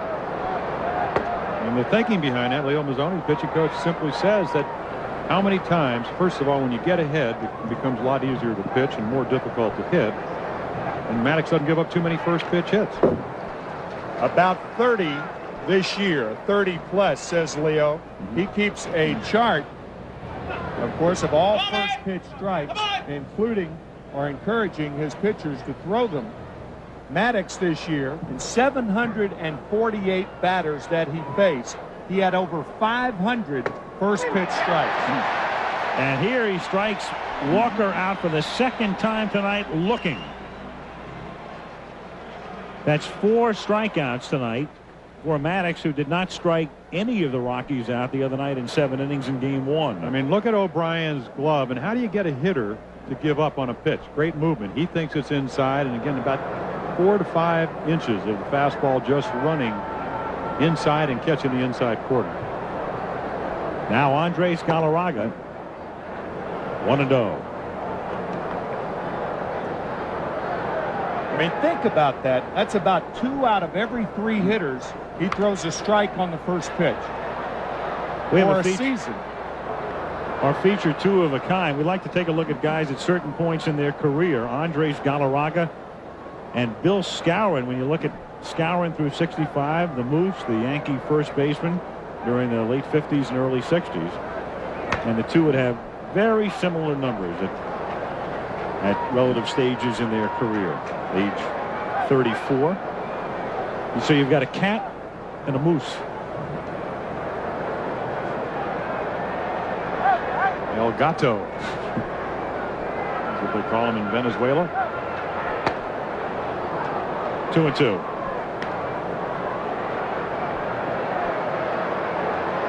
I'll tell you what, he's a very agile cat. Not too many guys that big can move at first like he can. Good night. 5 strikeouts now for Maddux. Maddux has not to this point had a 1-2-3 inning, but he has begun the sixth by striking out Walker and Galarraga, and it will bring up Vinny Castilla. We talked about his first pitch strikes. First two hitters, Walker and Galarraga, he's thrown 2 last pitch strikes too to both of them. Similar pitches, tailing fastball on the left side of the plate, inside to Walker, outside to Galarraga. Castilla drills one to deep left center field, and Vinny has hit it out. Vinny Castilla, who came up with the Braves and was picked by the Rockies in the expansion draft, and Bobby Cox muttering to himself as Vinny Castilla is 3 for 3 tonight, and the man who hit 32 home runs during the regular year and homered and doubled off Maddux in game 1 hits one out here.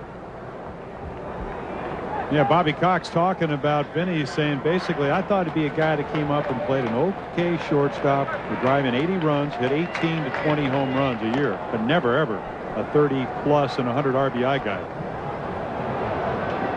Marvelous year in his first full year at third base. Now Girardi grounds one toward the hole, off Jones's glove and out into left center field, and Girardi is aboard with 2 out in the 6th inning. And Walt Weiss will come to the plate, and the Rockies bullpen will get busy as they work their way down to the number 8 spot in the order here. Well, Chipper Jones, former shortstop, great range, and did make 25 errors, but mostly on throws. I mean, look at this jump, crossover step, trying to get a glove on it, because if he does, he's going to throw Girardi out. Ball just off the webbing into left center.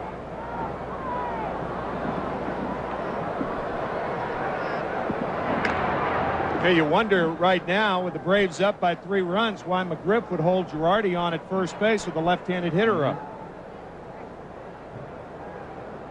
Girardi not likely to run. As Weiss takes up high, ball 1, 1-0. Armando Reynoso again in the Rockies bullpen, with Rich due up next. And already John Vanderwall, pinch hitter deluxe, is out in the on-deck circle. And the Braves will get busy in their pen as well.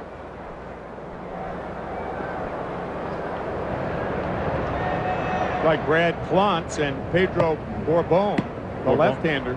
Borbon, who pitched last night, the son of the old Reds pitcher, Pedro. And I think, Al, what this visit to the mound is, it's obviously not to tell Greg Maddux, who's going to win his 4th consecutive Cy Young Award, how to pitch, but it may be to give Pedro Borbon a chance to warm up and bring him in to pitch against John Vanderwall, possibly. Yeah. Now, you talked about in the opening, you asked me if I thought pitching on 3 days rest would mean a difference, and maybe it has. I mean, first time he's done it this year. I mean, Steve Hurt telling us that over the course of his career, he's 14-5. But stuff not as good. Control still pretty good. But I'll tell you what, if you're a little bit tired or you're not into that routine and you try to get that velocity up, ball straightens out, don't make good location pitches. And I tell you what, and again, that number comes back.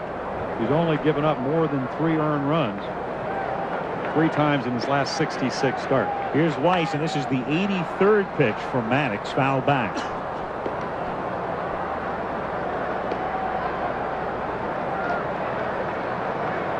Two and 1 to count. I got to imagine for Bobby Cox, it is a tough decision. I mean, when do you take out a guy that's 19-2 with that heart, that ability, that control, that poise? Half swing roller foul. 2 balls, 2 strikes.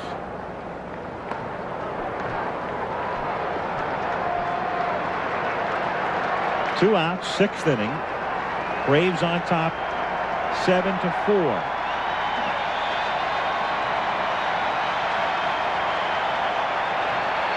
Fastball inside. Down he goes. Maddux strikes the side out. In between, Castilla homers through 5.5. Atlanta 7, Colorado 4.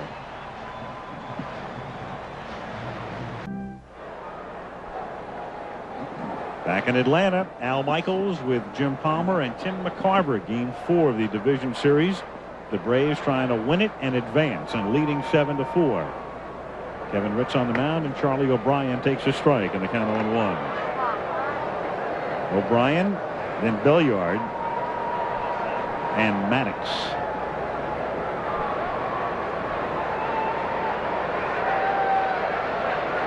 What a frustrating night and a frustrating series for the Rockies to lose the 2 games in the manner in which they did. And then tonight, they have 10 hits off Maddux. They have out-hit the Braves 10-9. You trail by 3.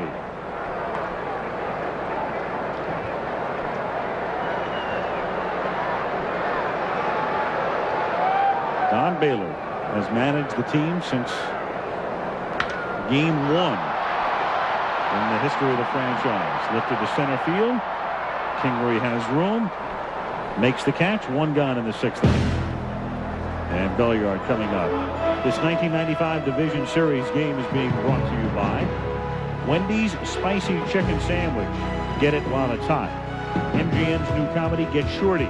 And Buick and your local dealers. Remember Buick, the new symbol for quality in America. Belliard at the plate, 1 out, bases empty.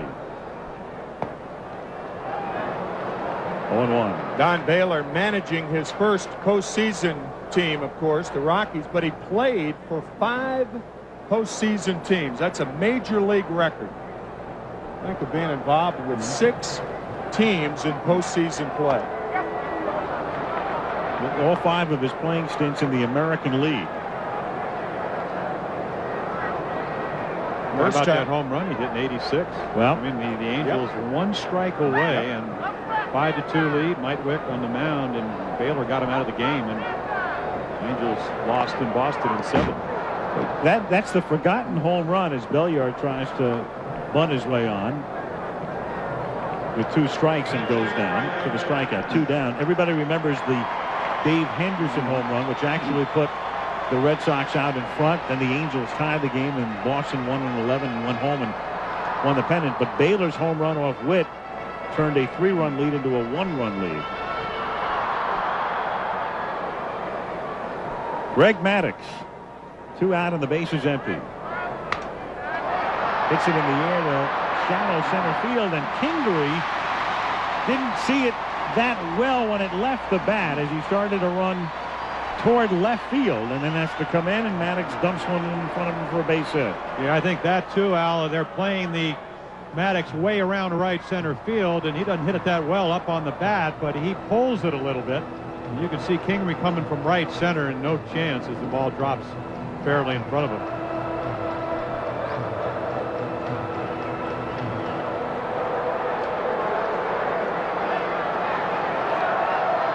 Marquise Grissom, 3 hits tonight, 2 singles and a double. His 2-out single in the 3rd inning preceded what would be the biggest play of the game.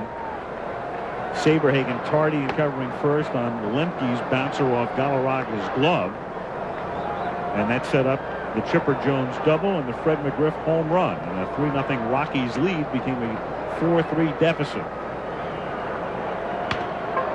Toward the hole and through for a base hit. Maddux will stop at second. Marquise Grissom is 4 for 4 and has 10 hits, including 3 home runs in this series. As far as the Rockies are concerned, he has been the Marquis de Sade in this series. He has tortured Braves pitchers. He is up on the marquee.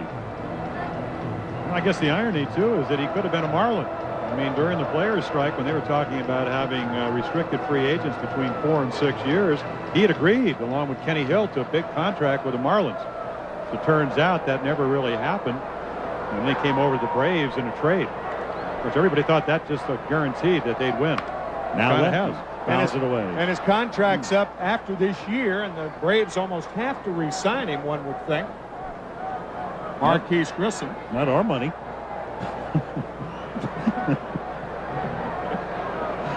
I mean, as things go, I mean, Right. you would think that he actually had an off year this year. Batted only .258, 29 home runs. Or 29 stolen bases, I beg your pardon. 1-1. And Bobby Cox talking about, as we look at Mike Munoz warming up for the Rockies, saying that 258 should have been a lot higher. A lot of line drives caught. And they know what he can do, especially with the glove.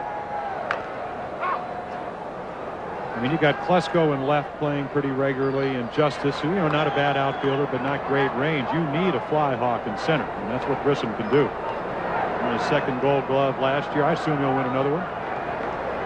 Certainly got an opportunity and a chance to do that. And along with all the other things, I think he's the best center fielder defensively in the game. In the game? Yep. Oh, that's quite a statement. That is hit fair down the right field line and into the corner. Maddux will come in to score. Marquise Grissom will be stopped at third on a double by Lemke. 8-4.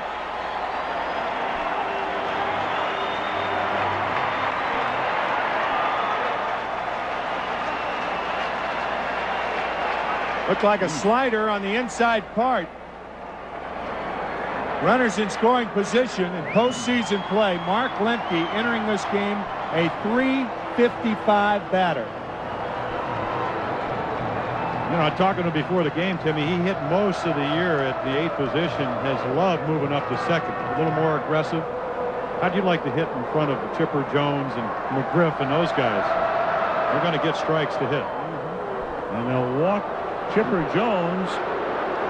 One of the rare times you will ever see an intentional walk given to a man preceding a guy coming up who's hit 2 home runs in a game. And 27 on the season, and Don Baylor, I would imagine, would bring in the left-hander who's warming for the Rockies. Yeah, I don't think they're loading him up for Reds to face McGriff. Nope. Mike Munoz will come in to face him.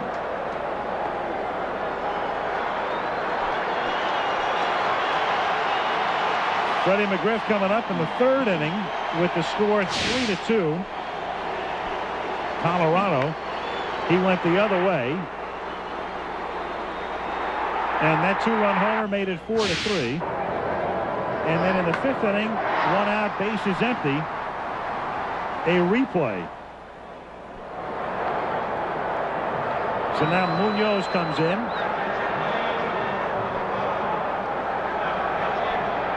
Ritz goes out, and we'll be back in a moment.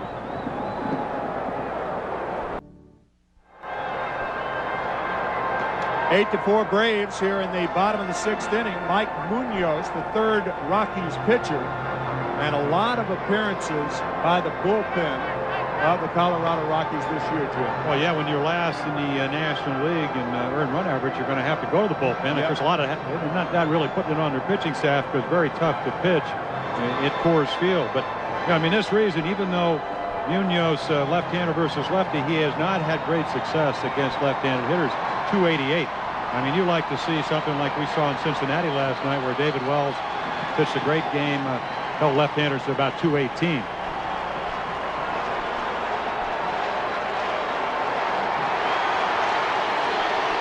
Eight to 4. Atlanta leading and trying to bust it wide open. And who better to do that?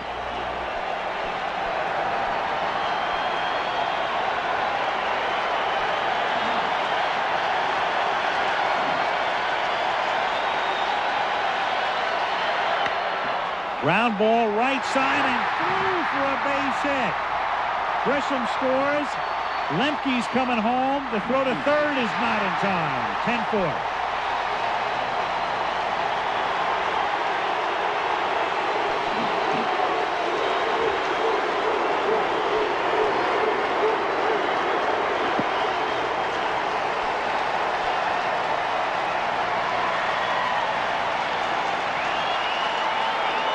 Well, slider that doesn't quite get away. I mean, not a bad pitch, but when you're Freddie McGriff, you can do just about anything. You've seen the power to left field as we look at the throw, and McGriff just yanks that ball into the hole. He's that strong, gets 2 more RBIs.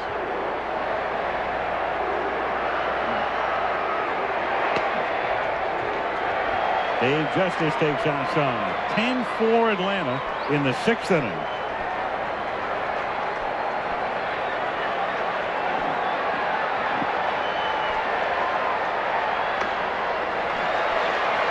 2-0. I imagine, Dave, that Johnny Baylor will be looking next year for lefties. I mean, you want to be a good manager, you bring a lefty to get out a lefty, and if he does it, well, you look like a genius. And that's what it's all about, getting the matchup that you want, and that's what Baylor did. I mean, it's risky. Especially when you're carrying 12 pitches. You can afford to carry a left-hander designed to get out only 1 or 2 left-handed batters. 3-0 is taken high for ball 4. So the bases are reloaded. The Braves have hit around, and Ryan Klesko will come to the plate. I mean, the amazing thing to me is that how patient Don Baylor. I mean, he's a wonderful guy. I had a chance to have him as a teammate for many years. He doesn't really overreact. I mean, he knows if they had a chance to win tonight, it was to get McGriff out, and even if you don't get McGriff out, somehow keep him in the game and get the other lefty, Justice, right behind him.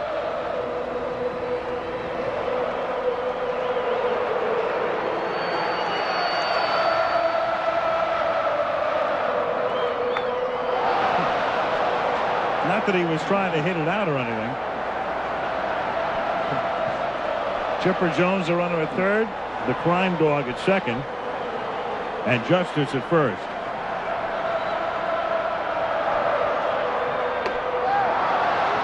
One and one.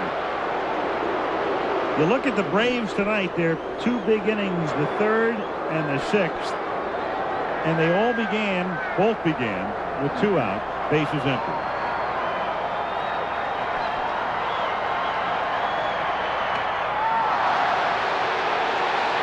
That's foolish right there. That's just a reaction. It's a 10-4 ball game. Well, both teams will meet near home plate. Frank Pulley, the plate umpire. Bullpen's empty. Eric Gregg.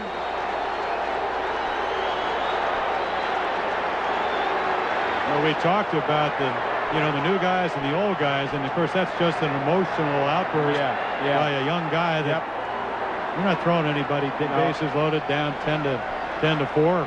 When you have to win or you go home, I mean that's I mean when you think about it, it's a foolish reaction by Klesko. And then the players almost feel compelled when a couple of them run out that everybody has to run out. But really nothing close to a fight. I think the sensible guy in this whole preview of a melee was David Justice, who came immediately in to tell Ryan Klesko, hey man, there's no way they're throwing at you in this situation. And who better to be in the middle of this than Don Baylor, who was hit 267 times by pitches more in his than career, anybody. an all-time record. I mean, Munoz had just walked David Justice on 4 pitches.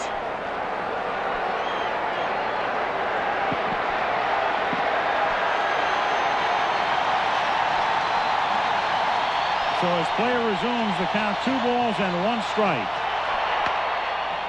And he grounds it to the right side, and Young throws him out. So the inning is over, but the Braves pad their lead, make it 10-4 as we go to the 7th, and back we come with this Division Series game after this from your local station. Yankees and the Mariners. Dan Wilson at the plate. Going to knock this one down to Randy Velarde at second. Now he doesn't wait on Soho to get the tag, goes to first. Then Mattingly trying to come back to second for the double play, throws it away. Jay Buhner trots in to score, and the game is tied at 5 apiece in the 6th. Al, Jim, and Tim. All right, John Saunders, thank you. 7th inning, 10-4. Atlanta leading as they try to clinch this one, and Jason Bates pinch hitting in the 7th for Munoz. Mike Devereaux is the new left fielder, replacing Ryan Klesko, and Bates hits one softly into shallow right field, and Justice comes in to make the play. 1 gone. Mike Devereaux, the former Dodger and Oriole, came over in the middle of this season from Chicago, now in left. Yeah, having a nice year in Chicago. I mean, another guy that, saw Polonia dump a hit into left, former Yankee. Devereaux with good speed, hit over 300. Eric Young at the plate. We will keep you abreast of the Yankees-Seattle situation. We know it's frustrating. We're not going to beat this to death because baseball has already announced that next year there will not be a regionalization process. We're totally aware of it. I mean, even the players and the managers are a little crazy about it. Bobby Cox telling us before the game, I haven't had a chance to see anything. And it's amazing to me how some of the suits who created this situation are now all distancing themselves from it. 1-2. Are you really amazed? We had nothing to do with it. We don't wear suits. Down, that's right. Down goes Young. 2 down in the 7th inning. And Mike Kingery will come to the plate. Jim, you and I were talking between innings, depending on how easily Greg Maddux gets through this inning, this may be his last inning because Bobby Cox with a 6-run lead now may be thinking toward the league championship series. And then, of course, you know, we talked about Tom Glavine, who was 14-1, you know, in Riverfront. And I think you got some options if you're Bobby Cox. First of all, I mean, Maddux, do you want to pitch him again with 3 days rest when you got John Smoltz, who's 3-0 this year against the Reds? So a lot of options for Bobby Cox. And again, if you let him pitch next Friday and give him, you know, 4 or 5 days. That's grounded on a hop to short. Belliard throws him out. Quick inning. First 1-2-3 inning for Maddux. 10-4 on that last transmission. Atlanta leading 10-4. What's ironic is that the Braves have come so close to winning that world title, but they've come up short. Can they do it this year? If they do it this year, instead of having to win 8 games, they're going to have to win 11. In 1991, they take the Twins to 7 games, take the Toronto Blue Jays to 6 in '92. And the reason they didn't win either of those years, they didn't have a closer. This year they have Mark Wohlers, who's had a you know, a terrific second half of the season. So they're poised. I don't know if they're as good offensively, but you would know that from tonight's game.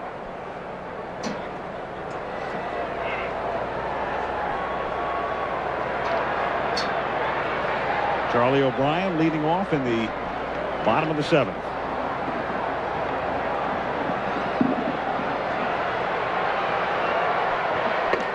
In there. I mean, if you look at Cincinnati, and we had a chance to see them last night, they got a real good ball club. Very good ball club. club. Very dangerous club. Yep.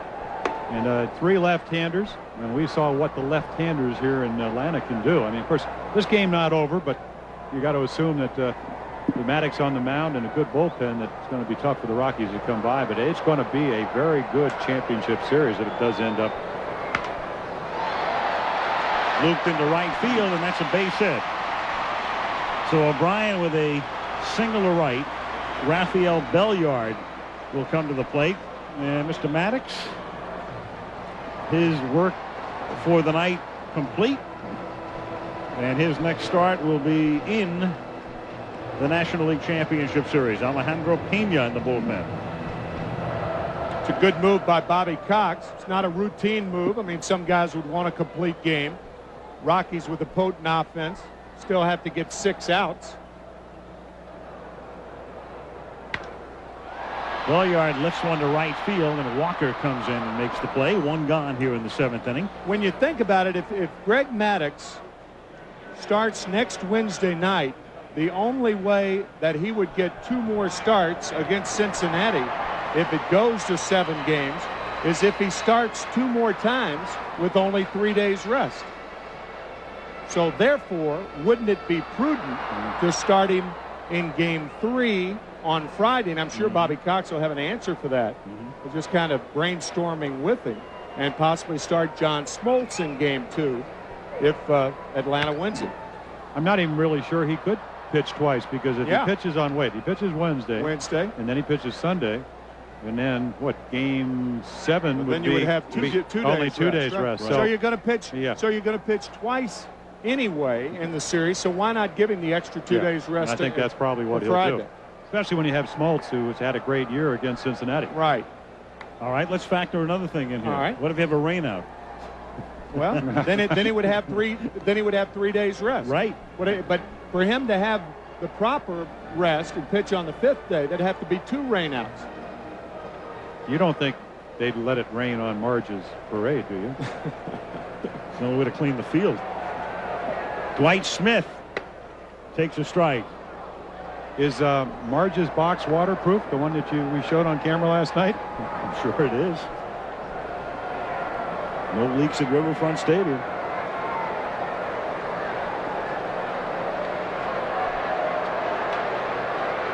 Dwight Smith takes away. 2 balls, 2 strikes. I mean, I just think the Braves are too deep a pitching staff. Obviously, you want the best pitcher in baseball to pitch as much as he can, but when he does pitch, you want him rested enough to be at maximum effectiveness. 2-2 to Dwight Smith. Backs him away. Ball 3. Armando Reynoso working with Alejandro Pena ready to come on in the 8th inning to face the Rockies.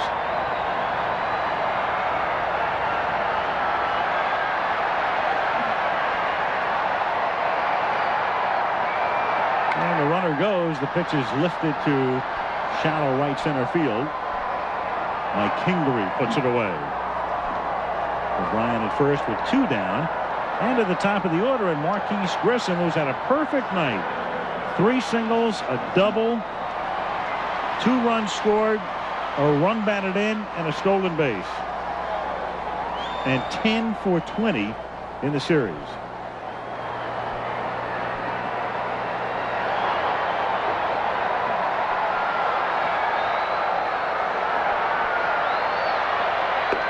Strike. I mean, when you really look at the qualities he brings to the table, good leadoff man that can steal, hit for power, great center fielder, as you mentioned, Timmy. I don't find too many guys who can do that. 1-1. I mean, didn't you mention a 5-tool player? Absolutely. And I also mentioned he's the best defensive center fielder in my judgment in the game. And I know what you were thinking, probably. What about Ken Griffey Jr.? I mean, that's a name that always comes up. But I think his positioning defensively makes him the best. Almost no center fielder in the game plays as shallow and can go back as well as Marquise Grissom. And that's what I think his defensive worth is taking away all of those hits that normally fall in front of a lot of center field. Well, you had Kurt Flood as a teammate. Reaches out, hits it into right field. He's 5 for 5. 4 singles and a double for the great Marquise. And you had Paul Blair as a teammate, and I would compare Grissom more with Blair than I would with Flood because of his position. Paul Blair playing a shallow. I tell you, Paul Blair played so shallow he could read the signs. Speaking of Paul Blair, yes, in postseason history, only 3 guys have had 5 hits in a game. Grissom tonight.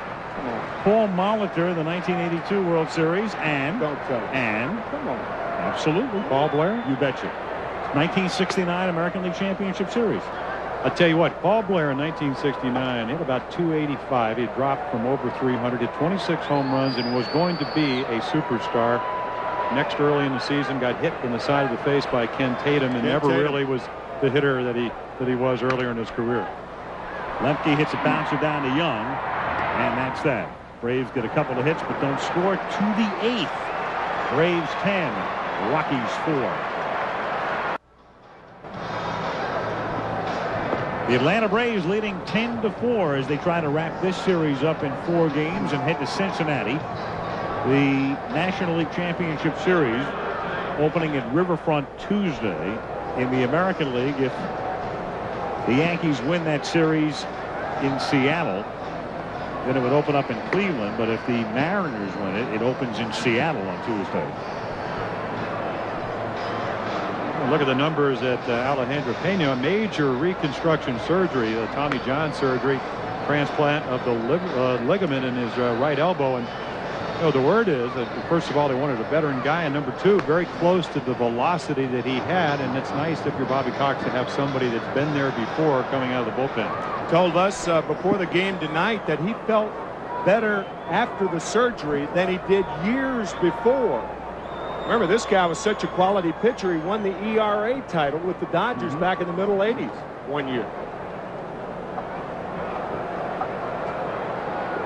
Here he works on Bichette, Walker, and Galarraga in the 8th inning. 10-4, Atlanta.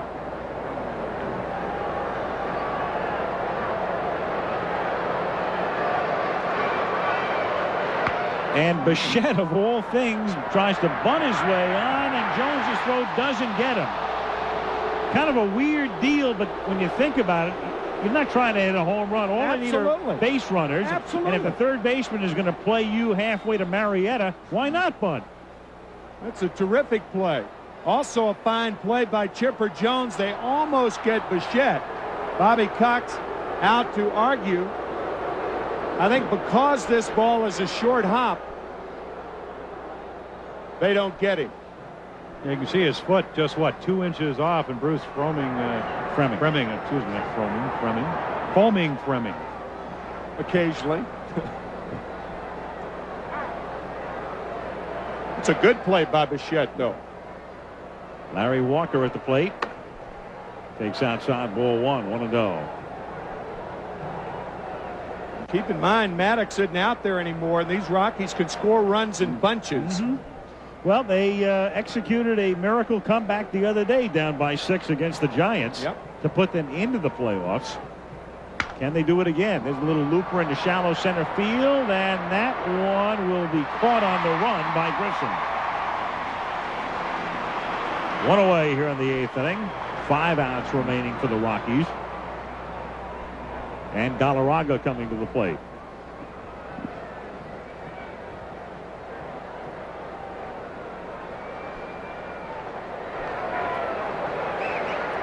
For the Braves, just the first step in what they hope will result in their first world title since moving to Atlanta. For the Rockies, well, what do you say about a team in its 3rd year of existence that gets this far? And it's disappointing, of course, to lose this series and in such a frustrating manner, especially those first 2 games, which they felt they could have won, and they could have. But they've come farther faster than any team ever. And the other thing about the Rockies that needs to be talked about here before we bid them adieu, if indeed that is the case, is their owner, Jerry McMorris, who has been a voice of reason in a sport that God knows needs every voice of reason it can find. Fouled away. I mean, baseball's best fans, most attendance, average, what, 49,000 almost every night. They cheer Fielder's Choices at Coors Field. They cheer everything. Did they ever have a Fielder's Choice this year, the way the ball carries? I mean, but, you know, they go out and get Walker, go out and get Billy Swift. I mean, what if Swift has that shoulder surgery? The same with Saberhagen. It's something that can be usually grounded to the hole. Belliard to second for 1, and the out is recorded there. The ball came loose on the transfers, so the 4-6-4. Galarraga aboard with 2 down, and Vinny Castilla coming up. Going back to that shoulder surgery, I mean, a lot of guys have come back, and then, of course, the capabilities, if we watch Belliard, I mean, it's very nice if you're Bobby Cox to have a backed-up shortstop that can pick it. Knows you're not going to get 2 on a ball deep in the hole, and Lemke do that, too, as he drops it, taking it out of his glove, so they get the out. He is a very good defensive shortstop. Very good. 2 down. Castilla 3 for 3 tonight with 2 singles and a home run. And that's grounded to short. Belliard the easy way. And the Braves 3 outs away from advancement. 10-4 through 7.5 Atlanta. Atlanta leading Colorado 10-4. Seattle has just taken the lead at the Kingdome on a home run by Ken Griffey. And the score there, I believe, is 6-5 in the 6th inning. 1 out in the bottom of the 6th at Seattle. Here is Chipper Jones facing Bruce Ruffin on in relief. And the count 1-1. Ken Griffey Jr. has homered it now in every game but game 3. 4 home runs in that playoff for Junior.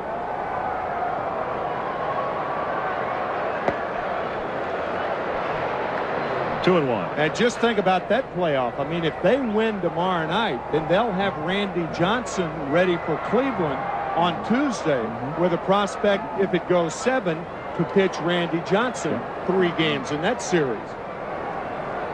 Given their druthers, they'd like to have Randy Johnson available tomorrow night. Yeah, that's right. Cleveland, you mean? Cleveland would love to. Seattle and Cleveland both. As Jones draws the walk. And it will bring up McGriff. McGriff with 2 homers tonight. Fred McGriff, Marquise Grissom, and Chipper Jones have each had 2 home run games in this series. And in only one other postseason series in history has a team had 3 players with 2 homer games. And I think you may have heard of these guys. As he hits one down to short. And, well, on a night when you hit 2 home runs, you're allowed to ground into a double play, but Galarraga won't let him because he can't scoop it out. Anyway, we'll give you the 3 who've hit 2 home runs in a game in a series in a moment. Right now, here's John Saunders. Al, you talked about it. Sterling Hitchcock facing Ken Griffey Jr. Brent Musburger with the call. Hit high and deep. Griffey's got it out of here.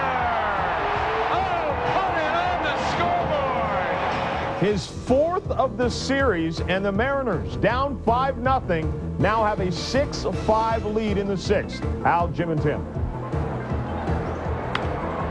And here the pitch is popped up off the bat of Justice, and Castilla makes the catch in foul ground. 2 down.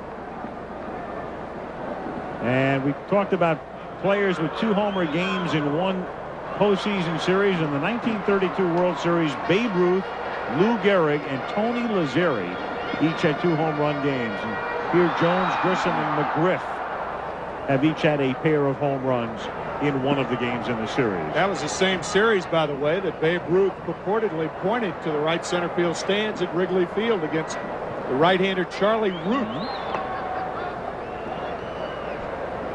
Think about that, 1932. Nobody knows to this day what really happened. Yeah. Now you'd have it on about 900 tape machines. He was probably pointing to a hot dog vendor in right center. Could have. Meet me after the game or something. Could have. Voracious appetite for dogs. There's somebody up here in the booth. 2-0 the count. Is the eating fare a little better? You know, baseball night in America is a little bit better on Monday nights. On Monday Night Football? Yeah. I mean, what is Deerdorf in the moment? Occasionally we'll drop down to Osetra instead of Beluga. Shallow right field, and it's Young making the catch. Nice play on a ball curling away from him. So he puts it away. The Rockies will come up in the ninth. The Braves are 3 outs away from advancing to the National League Championship Series.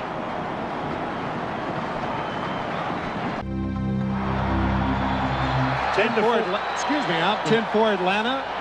And here is the MCI proof positive instant replay. We'll give it to you shortly. And that's pretty shortly. Back in the 3rd inning, a ball hit by Mark Lemke with 2 outs. And Lemke's safe at first base because Brett Saberhagen was late covering. That's our MCI proof positive replay. Very, very important play in this game. Yeah, led to 4 runs. Yeah, you have a chance to look at that replay. Lemke really could have hurt Saberhagen. Yep. I mean, he could have stepped on the foot, got the ankle. Girardi lines one to left field and right into Devereaux's glove. 1 down in the 9th inning. You know, Mike Devereaux last year with the Orioles, they wanted him to play right field. He said, no, I want to play center. I think he's very happy coming over from the White Sox, who really underachieved this year, just to be here in Atlanta. He'll play anywhere. Well, he's going to play in Cincinnati the way it looks right now on Tuesday. Another note we should pass along in postseason history: in any 4-game series, the most hits in a 4-game series would be 11 by Marquise Grissom. He has set that record, assuming This one ends in 4, and there he is, Mr. Grissom. Babe Ruth had 10 hits in the 28 World Series. Dante Bichette has 10 hits in this series. Grissom with 11, 2 down, and the Braves are an out away from a trip to Cincinnati.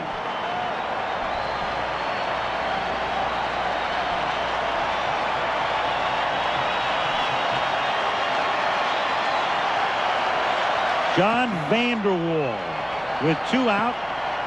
Bases empty in the 9th inning. Fouls it back, and the count is 0-1.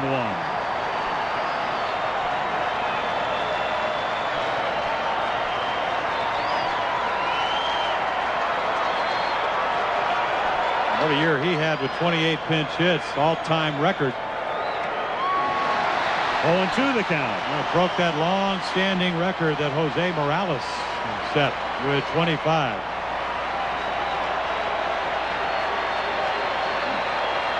The Braves a strike away from advancing, a half swing, and they'll go to Cincinnati for the National League Championship Series. On a night when the Colorado Rockies score 4 runs off the premier pitcher in the game, Greg Maddux, and have a 3-0 lead, the Braves come from behind, win the game by a score of 10-4. And with Ted Turner and Jane Fonda looking on, they'll move to Cincinnati for the first game of the National League Championship Series on Tuesday. Maddux with the win. Pena wraps it up. And Fred McGriff, the big star tonight, with 2 homers and a single and 5 runs batted in.